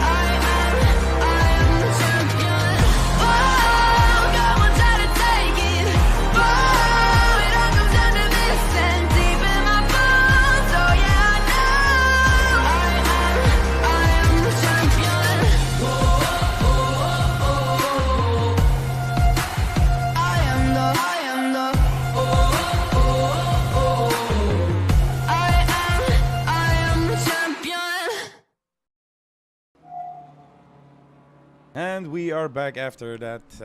Yeah, it's my moment to grab a beer and it's my moment to get flat out. And even, yeah, we have a new follower, Mo24YY5. And I think, to be honest, that's Mr. Toll. So thank you very much for the follow as well. Impulse, Yes. you're still awake. You're still here. With Just 24 hours about. coming up. Just about, yeah. I don't actually start my race, so I'm quite fortunate. I don't get into the car till about 6:30 my time, about 7:30 Dutch time in the morning. So I've got time to finish up racing for the weekend and go and get some nice rest before I get into the car. Absolutely. But just want to mention in the chat, hi Dad. You're saying all these drivers are amazing, great skills, even Juan and his donuts. I won't go about as far as saying Juan and his donuts. However, yes, great skills and great display of driver car control and driver sort of. I think track knowledge comes into this a little bit as well with the wet conditions and being able to follow a wet line. It definitely comes into play, but a great display nonetheless this evening. I think so as well, and indeed, it's amazing to see those guys drive around. As I don't see any Juan on track, so we won't see any donuts anymore. The thing is that maybe it's good news for some of you, maybe it's bad news for some of you, but in the next 2 weeks, I won't be able to do the stream. So I asked Juan to take over for me, so to cover me for 2 weeks, and he said yes. So Juan will do the next 2 streams. So get your earplugs, your DSRT earplugs in the shop, and make sure, to give him a great view as well, because he can do an amazing job as well. He can, and he did a very good job in the PLR 6 hours. Being able to commentate mostly solo for 6 hours and keep the same amount of energy that he had across those 6 hours, it was a rather impressive feat to see from our commentator, and good to know that he's part of our team as well. And if you want to be part of the team, I'll segue into this. Oh, look at that. That was smooth. If you want to be part of our team, come and join us on Discord. It's discord.me/DSRT, and you can come and join our wonderful community. I thought I had that command, but okay. It's come and join our wonderful community. Get yourself involved, and who knows, before too long, you'll be racing in these massive 24 hours with the likes of myself and Mr. Knopia. Thanks for mentioning me in this. So, Mr. Toll, if Thanks you're for listening... ignoring me in this.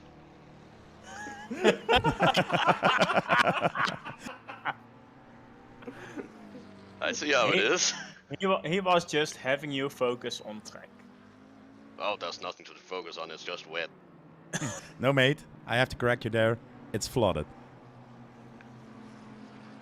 Oh, you bastard. Oh, look at that. Mr. Toll is listening in, so I posted the Discord link above. Join us on Discord. We need to have a word. The scout is already on. The scout is already on. Guru, when he scouts, he goes, "Yep, you're fast. Yeah, come join us." No. He's segue fast. into that. But yeah, I want to know how did he find us? Is this a friend of Danny? Maybe you can write that in chat as well. Yeah, it's nice to see you on join track. us on the Discord, you get DSRT approved from joining this a couple of times, maybe even only once. That makes you eligible. Yeah, that allows you to join the DSRT Road to Legends scheme, which I am part of, which is very nice. Very nice. With help. Very help nice. with stuff. Very nice. It's Borat. Important. Borat. Yes. Red flag. Says Swanimir. I can hear thunder coming. It's Swanimir, go to plan B. It's supposed to get heavier this rain as well, shall we say? So gonna be I interesting literally saw a qualifying lightning session strike. here. What I want to sort of draw and bring to mention is in that second qualifying session with the track possibly slightly better in condition than what it is now, we only saw 6 people qualify. So going to be rather interesting to see the least as to how many people both can set a clean lap and then obviously what those lap times will be as well.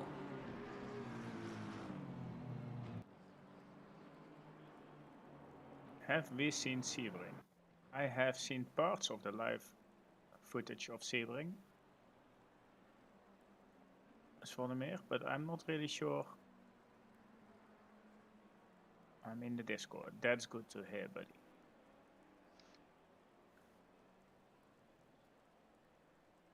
So then, 6 minutes of qualifying ahead, and Mr. Mark Toll just, I think he's just admiring the raindrops on his windscreen at the moment.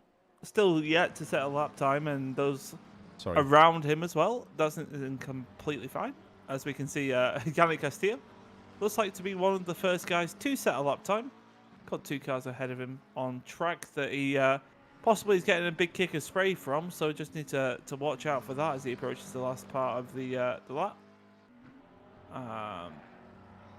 Eric Miok, he's the front of this queue and looks like it's a valid lap time from him, so see what it is for the number 18 Dutch driver as he approaches the line.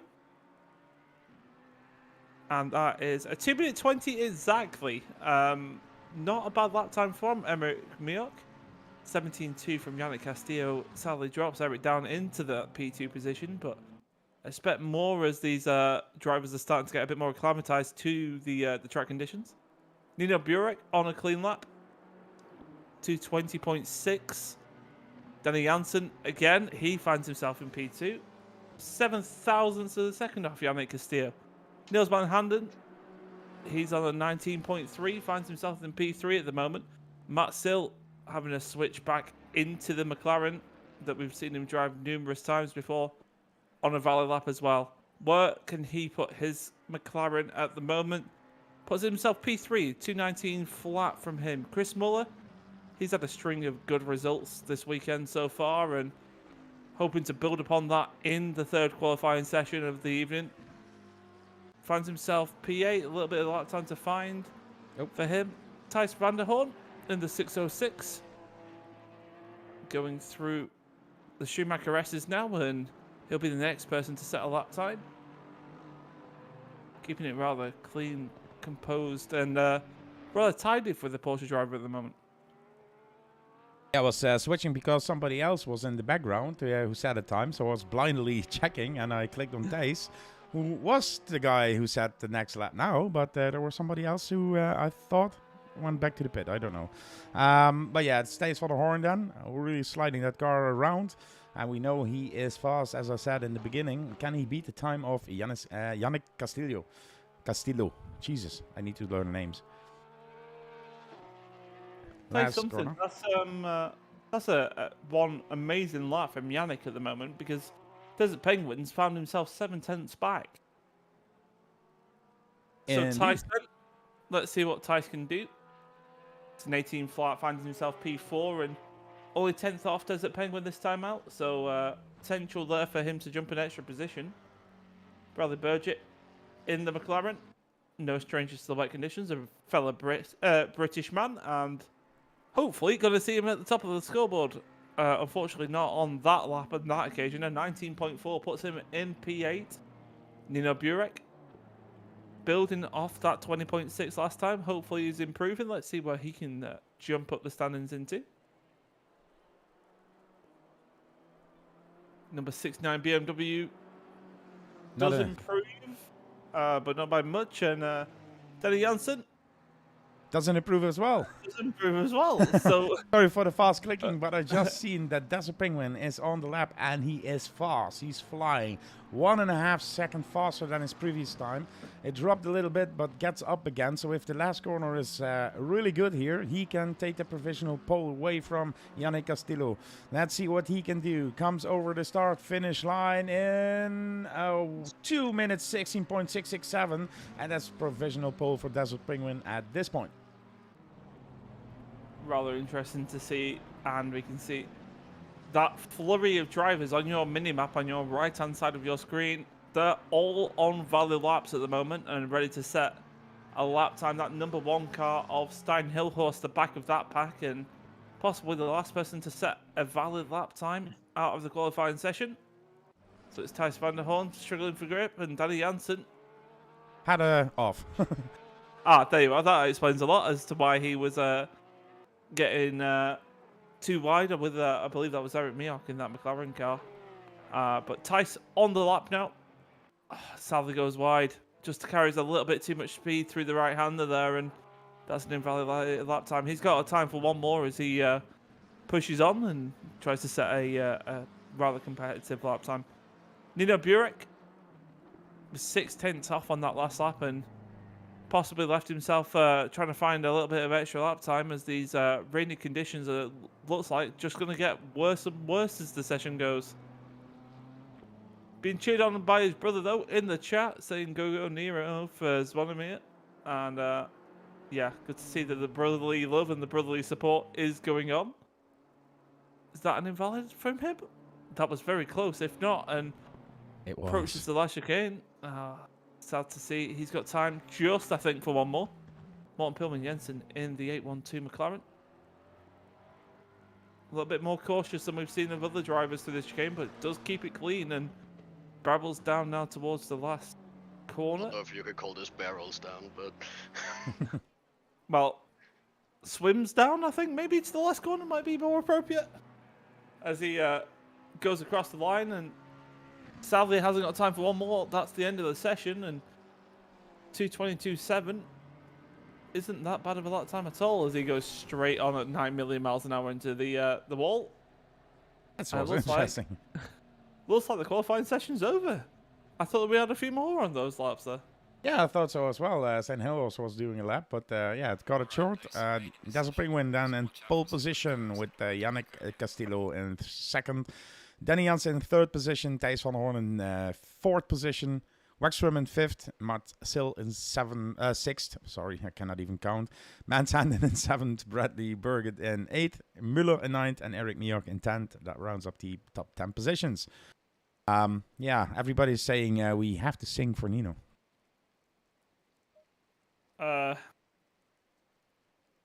Nino, it's his birthday today. He's 18-year-old. Just kidding. What age has Nino become?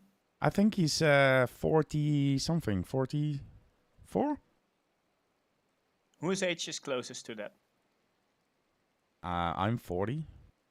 So that's yours. Yeah, it's definitely Okay. not mine. Like I said, it's gonna be sensual. So I'll join you. happy birthday to you. Happy birthday to you. Happy birthday, dear Nino. Dear Nino. Happy birthday to you.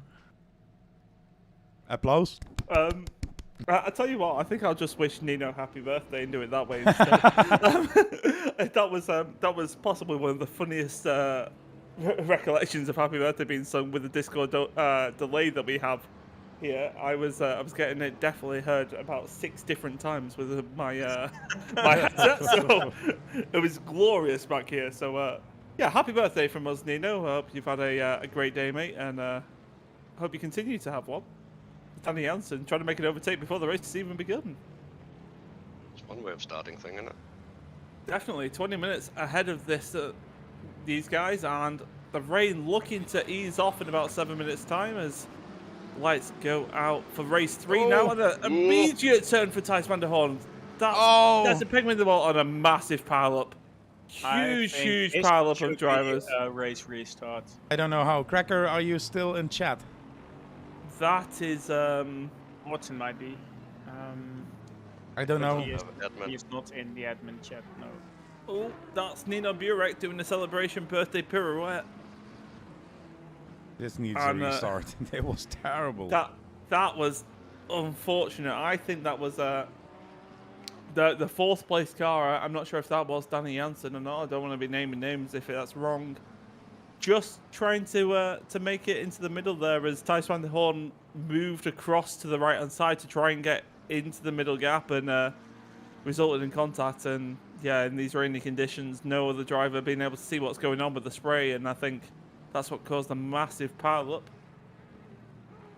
As it currently stands then, I think we don't have a race restart, and I don't think anyone is able to do so. it's Yannick Castillo then that's in the lead ahead of Danny Jansen. Matt's still in third, and Bradley Burgett, he's up to P4 ahead of Stan Hillhorst. I can do a race restart, but then it would take like 4 minutes for me to enter the server. Is that what you want, Guru? No, let it go. Let it go. Let it go. Go. One song was Just enough. keep One it song. on anymore. Just want to mention that Zvonimir Burek is currently in P6 overall in the KTM Expo GT4 car. Don't expect him to be there because he's in a GT4, of course. But now getting past. Whoa! Oh, that what is a a rejoin. real unsafe rejoin by, I think that was Stein Hillhorst.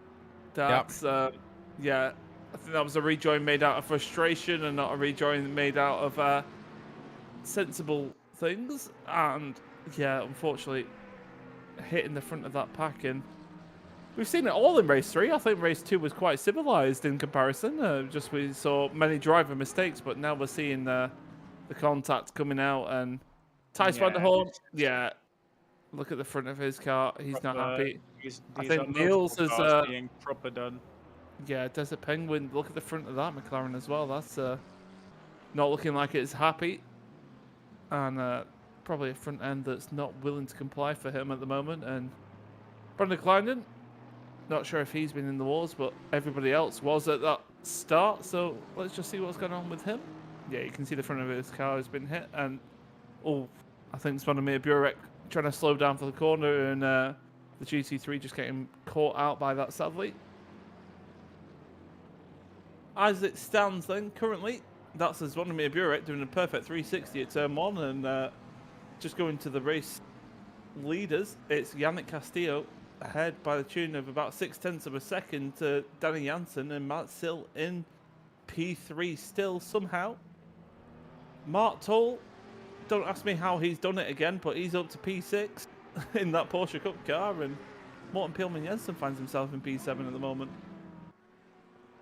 Had a tiny contact with Stein Hillhorst behind. It's mean tiny. I doubt either of us noticed it, but I got the message. It's going to be interesting to see as that battle heats up. The other battle that I'm looking forward to see is Mark Toll on our Minister of Defence, Mr. Eric Mioch in P5, and well, Mark had a fantastic race last time out. You can see just what he's starting to see, this level of spray. Can't see a thing and having to guess, but not only guess, he's having to soar at that wheel to get it around the racetrack, and now finds himself and Eric Mioch right in the way, but Eric defending very well, going out, trying to squeeze him as much as possible, and not Missing resolving his Costa. breaking point by a ton. Yep. I think he was so Flying out of the involved in the image. battle. Oh, look at that drift. That is some drift. He's Yeah, just these on the ra- power, is struggling so hard, even on the straight, to keep that car in the line. Jesus Christ. These Now races finds are himself the all about- 8-1-2 with Morten Yep. Pillman Jensen behind him, and let's see what can happen here. These Morten, races are all about car control and track knowledge. yeah, rightly so, I think. And Mark got a heap of snap oversteer from a puddle there, didn't he? And just to reiterate, if you just joined the stream, this car that we're seeing here does have the green triangle next to the driver's number on the left-hand side. That signifies that he's in a different category to the other drivers. He's in the Porsche Cup car, which has no traction control. And for those that are new, don't know what traction I control have no is. steering in this. As Oh, you I can see, Morten I Pillman literally had Jensen no go right off. hand. I literally had no steering there. Yeah, just to finish back on that comment, for those of you that don't know what traction control is, it basically is a tool that limits the rear wheels from sliding out. So when you give it a big heap of throttle and a big whack of throttle, it regulates how much power is coming to the back wheels to make sure that you don't spin. And the car that Mark Toll is driving, that 911 Porsche Cup car, has none of that. So really a great display of car control and great display of sort of knowledge of that car in such a short space of time since it's come out, I think, from him. Could be a drift buddy for Dutch Stick. It could be indeed, actually. Dutch Dig, our resident drifter within the community, doesn't actually drift, might I add. He's not known to be drifting, but known to go sideways and have fun during some of the racing to the weekends we've seen in the past. And yeah, it'd be nice to see those two try and tandem and drift together, I think, next week. On a whole other subject, can we briefly appreciate the Matt Sill being in P2 at this moment? Chasing down Danny Jensen will be a tough job, but as it stands, P2 for Matt Sill is a really good achievement already. Also with the fastest lap. Let me see, Danny Jansen had a faster lap, but it wasn't a correct lap. It was an off track. So yeah, Matt Sill is doing a great job in the rain. Yeah, I just want to mention about Matt Seal whilst we're here. You don't often see him in the racing till weekends. I think he's quite committed elsewhere with real-world situations and things that are going on. But when he does come in, he has got bunches of pace. I remember having a great old battle with him when I was in the DSRT Road to Legends scheme almost a year ago now, and we were racing at Spa in the dry conditions, and both of us in the McLaren, and it was an absolute massive battle for, I think it was P2 up at that point as well. So it's great to see him back at the front of the pack where he belongs. And like you say, all credit to him for being able to put that car in P2 at the moment. Absolutely, and Chris Mueller here struggles a little bit with the rain. It's not his first off track here, as we just were watching Yannick Castillo currently in third place. He's quite on the pace, let me see, of Matt Sill, because he's only 0.8 seconds away from him. The timing screen states that it's 1.9, but I have the real data here. So he's creeping up to him. And Danny Jansen is 4.5 seconds already the gap between 1 and 2. Starting Hill Horse. Again, Yeah, not having the best of his races at all at this point. Oh, the car's broken. Look at the the wheels just disappeared. The wheels weren't turning anymore, so he couldn't do anything else than just get it back to the pit lane. It's unfortunate to see we never we never really like seeing people that can't finish a race, but unfortunately he had nowhere to go, like you say. When the front wheels don't turn, he's not able to drive it on the track, and sadly he had to retire the car there from the looks of that. And I mean, you can just look in this battle here between Brandon Klein and is that the 69 of Nurburgring? It is indeed. The two of these fronts of the cars are both absolutely smashed in for, and yeah, not easy at all in these conditions to keep the car on the track. You can see the spray from this rear wing camera. The spray that's going over the car here, it's not normal. The visibility is 0. And Castillo had an off here. Somehow keeps it in P3 ahead of Bradley Burgett, but that gap a lot closer between the two McLaren drivers now. And well, I think Mr. Koala, Mr. Bradley Burgett, is starting to sniff a podium at any time soon. So he's going to start piling on the pressure. Nurburgring, unfortunately, looks like he's had a big old waft of oversteer. He's just heading for the birthday cake. Yeah, I think he's he might be packing up the car a little bit earlier so he can have some birthday cake, like you mentioned. Desert Penguin, yeah, always nice to see him in a battle. We don't often see that. We've not seen it for the first 2 races. He's been out front. Oh, He did not expect me to defend that hard. Yeah, I think he may have underestimated just where people were braking there, and just had a bit of contact. But I think he's slowed down, waited an extra couple of seconds to make sure that he's not gaining any advantage by giving you a whack there.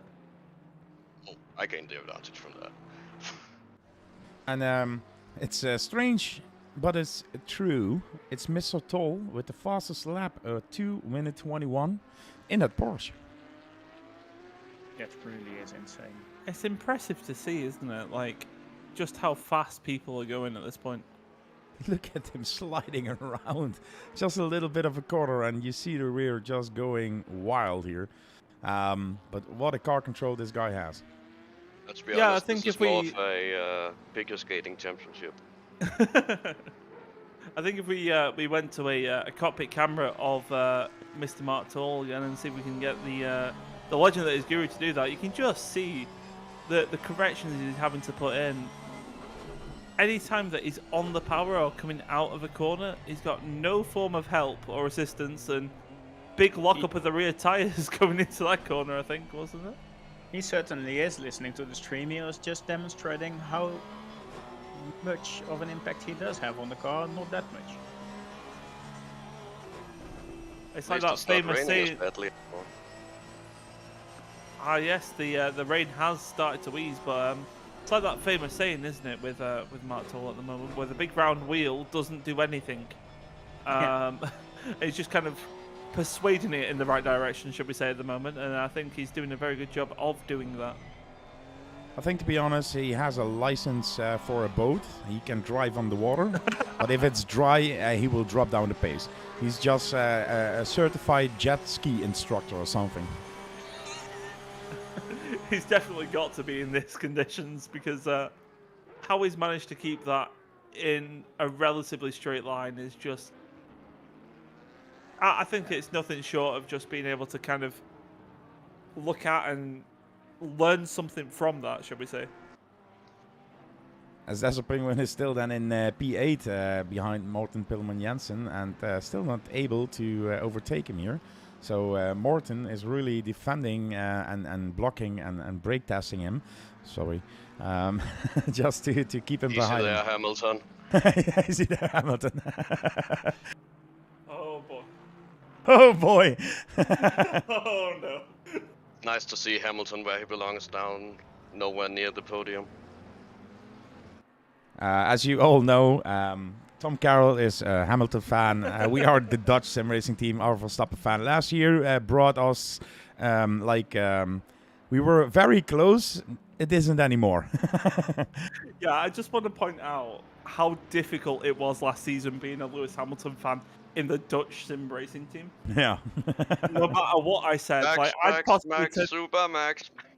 this is basically what happened the entire year. This And is, I'd turn around and I'd go and say, "Yep, he drove very well. Well done for Max doing this, or well done for whatever." Everybody would be like, "Yeah, that's because Lewis was bad."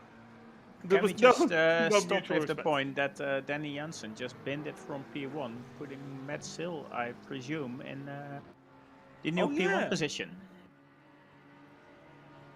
Apologies, I didn't see that whilst I was going on about that point previously, but He was watching his photo of Lewis Hamilton crying. yeah, I'm not gonna lie.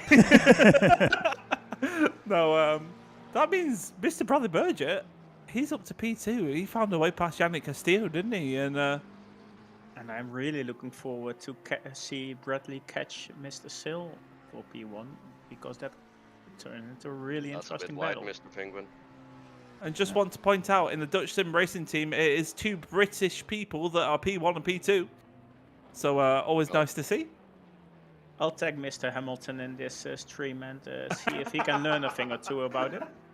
Please do. We've had a rough season so far, and we need to move forward. Well, he could be in a less shit car. Oh, Yannick Castillo just parked the car there. He had, I think, an incident or something. I don't know for sure. Or he wasn't able to drive with the conditions. Which I don't think it will have been the driving conditions, since he is already been surviving 55 minutes of these spread over 3 races. So I don't think the conditions will be the hard part. He might have made just a mistake or have had some contact. and Either that one of those. looks Possible like- contact there was, but I couldn't see that there was contact, to be honest. It's a replay that I have on my my race control app, and possible contact between 16 and 911. Yeah, that's But I couldn't it's a see bit it. bizarre. Kind of went straight on at turn 1 and just decided to call it a day. I think maybe it was some external factor that's caused him to return to the garage, but not always the nicest thing to see, as he's now starting to fall down the grid. But Mark Toll somehow finds himself in P4 again in that 911 Porsche Cup car, and we're seeing the battle here between the 717 and Desert Penguin, and Morten Peelman Jensen starting to heat up once more. And who's that behind them? That's Brandon Kleinen starting to catch a small rate of knots up to this gap. And Desert Penguin not having the race 3 that he definitely planned on, I don't think. And as he was second in race 1 and won by a very comfortable margin in race 2. And yeah, sadly through some contact, finds himself in P7 trying to fight for P6. As the birthday boy just went off track again here. And Castillo is dropping the places, so Thijs van der Hoorn takes P11 there away. As you said, yeah, there's a Penguin still behind him, and then Mr. Kleine is closing in as well. Matt Sill currently in P1, Bradley Burger 2.3 seconds. Oh, that was a slow corner. Okay, I thought there was something wrong, but it was just that hard-braking corner that the gap was closing in fairly well. And I just want to point out that gap has closed on that last lap. Yeah, I think it was about 1.2 seconds, the gap that had closed. So Bradley Burgett's starting to be on a little bit of a charge as well here. Yeah, P1 and 2 were 4 seconds apart, and now P1 and 3 are 4 seconds apart. So that few last laps will be really interesting for the podium positions. That Desert Penguin just have it here because I totally didn't have a lockup. Yep, just switched on stream. As you see, that Desert Penguin takes a position and away from the not lockup that Morten Peelman Jensen had. And now he has Brandon Kleine behind him as well. And Thijs van der Hoorn just set the fastest lap here in a 2:18 almost flat.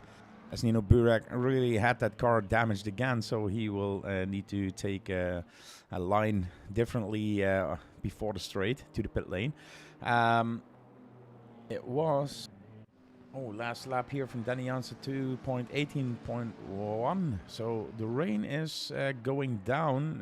Condition is getting a little bit better, but not enough. But he's now closing into Mr. Burgett. So yeah, can he make a move there on the straight? If his exit is good and let me see, where are they? I just approaching the back straight now, and yeah, I just want to say there's one thing I've known about Mr. Bradley Burgett across the short period of time he's been with the team, and the short period of time I've got to know him, is just how competitive he secretly is. Not only is he a clean, respectful driver, as you see, he's just very cleanly given the position there, but he is insanely competitive and always wants to do well. Sadly making a little mistake there, but still in a podium position. I think he'd be very happy with that. Yes, Christian Müller made a mistake as well, and yeah, you can see that Bradley Burgett goes a little bit wide and gives the position away to Danny Jansen then. 2.4 seconds between the P1 and P2, and still 43 seconds to go. I think if Mats Hill just keeps it on track, it should be good, but I will keep an eye on the timings there. As position 7 there. That was an unsafe rejoin.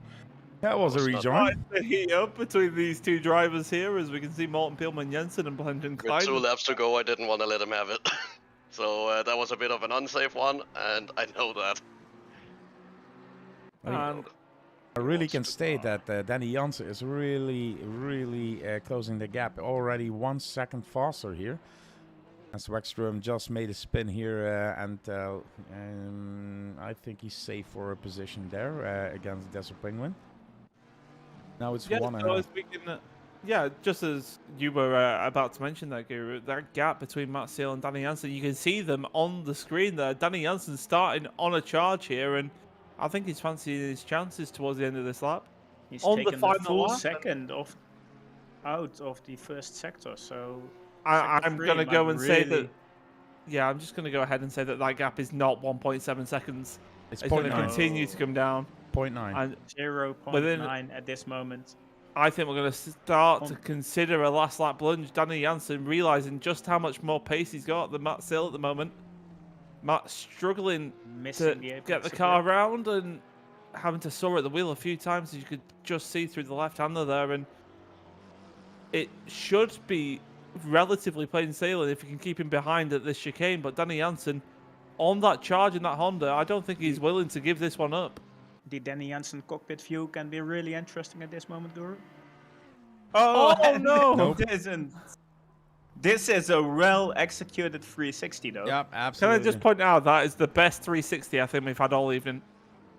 I think so as Danny well. Jansen, I think he was just pushing just a little bit too hard, but yeah, rather well driven by Matt Sill in possibly one of the weirdest races we've seen in racing to the weekend in recent time.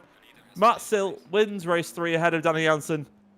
And who's that in P3? That's just Mr. Bradley Burgett ahead of Mark Toll, and he'll be over the moon at the fact he's got a podium there. Flash of the light confirms that. Jonathan Matchram, P5.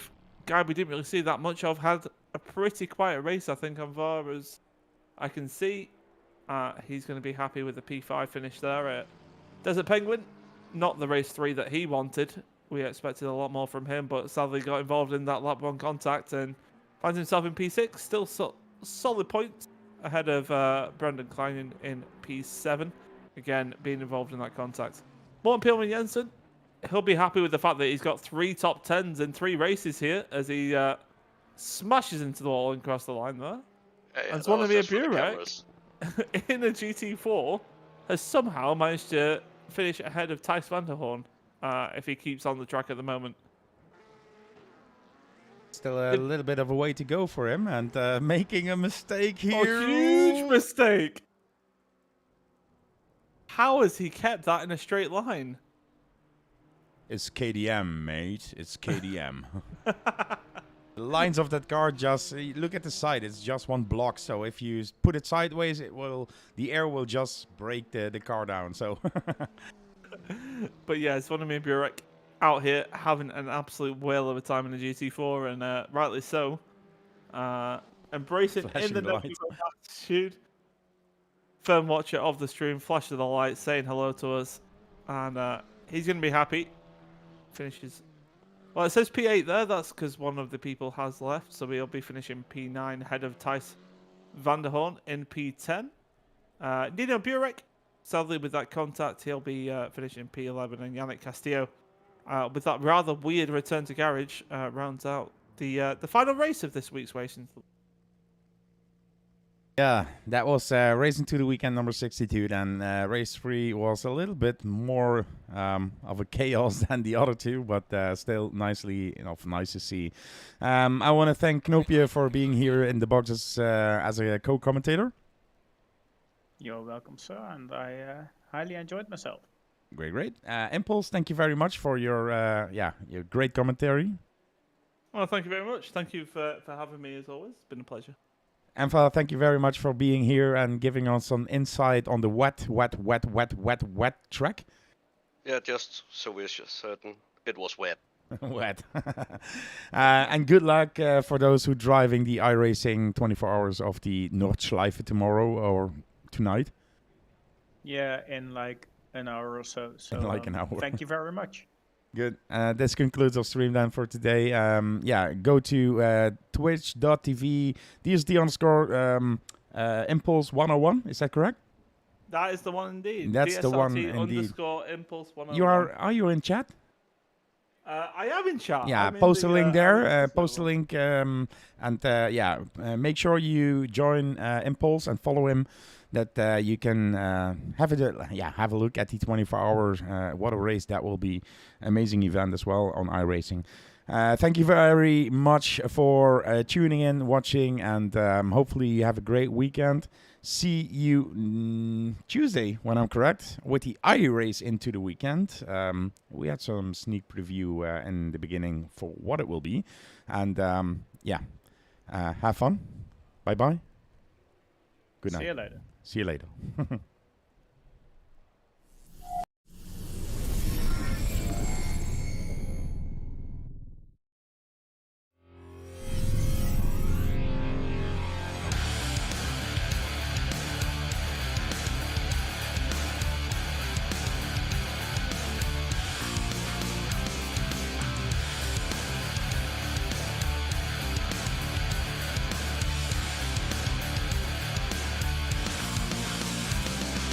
Pedal to the metal, hear the engines roar.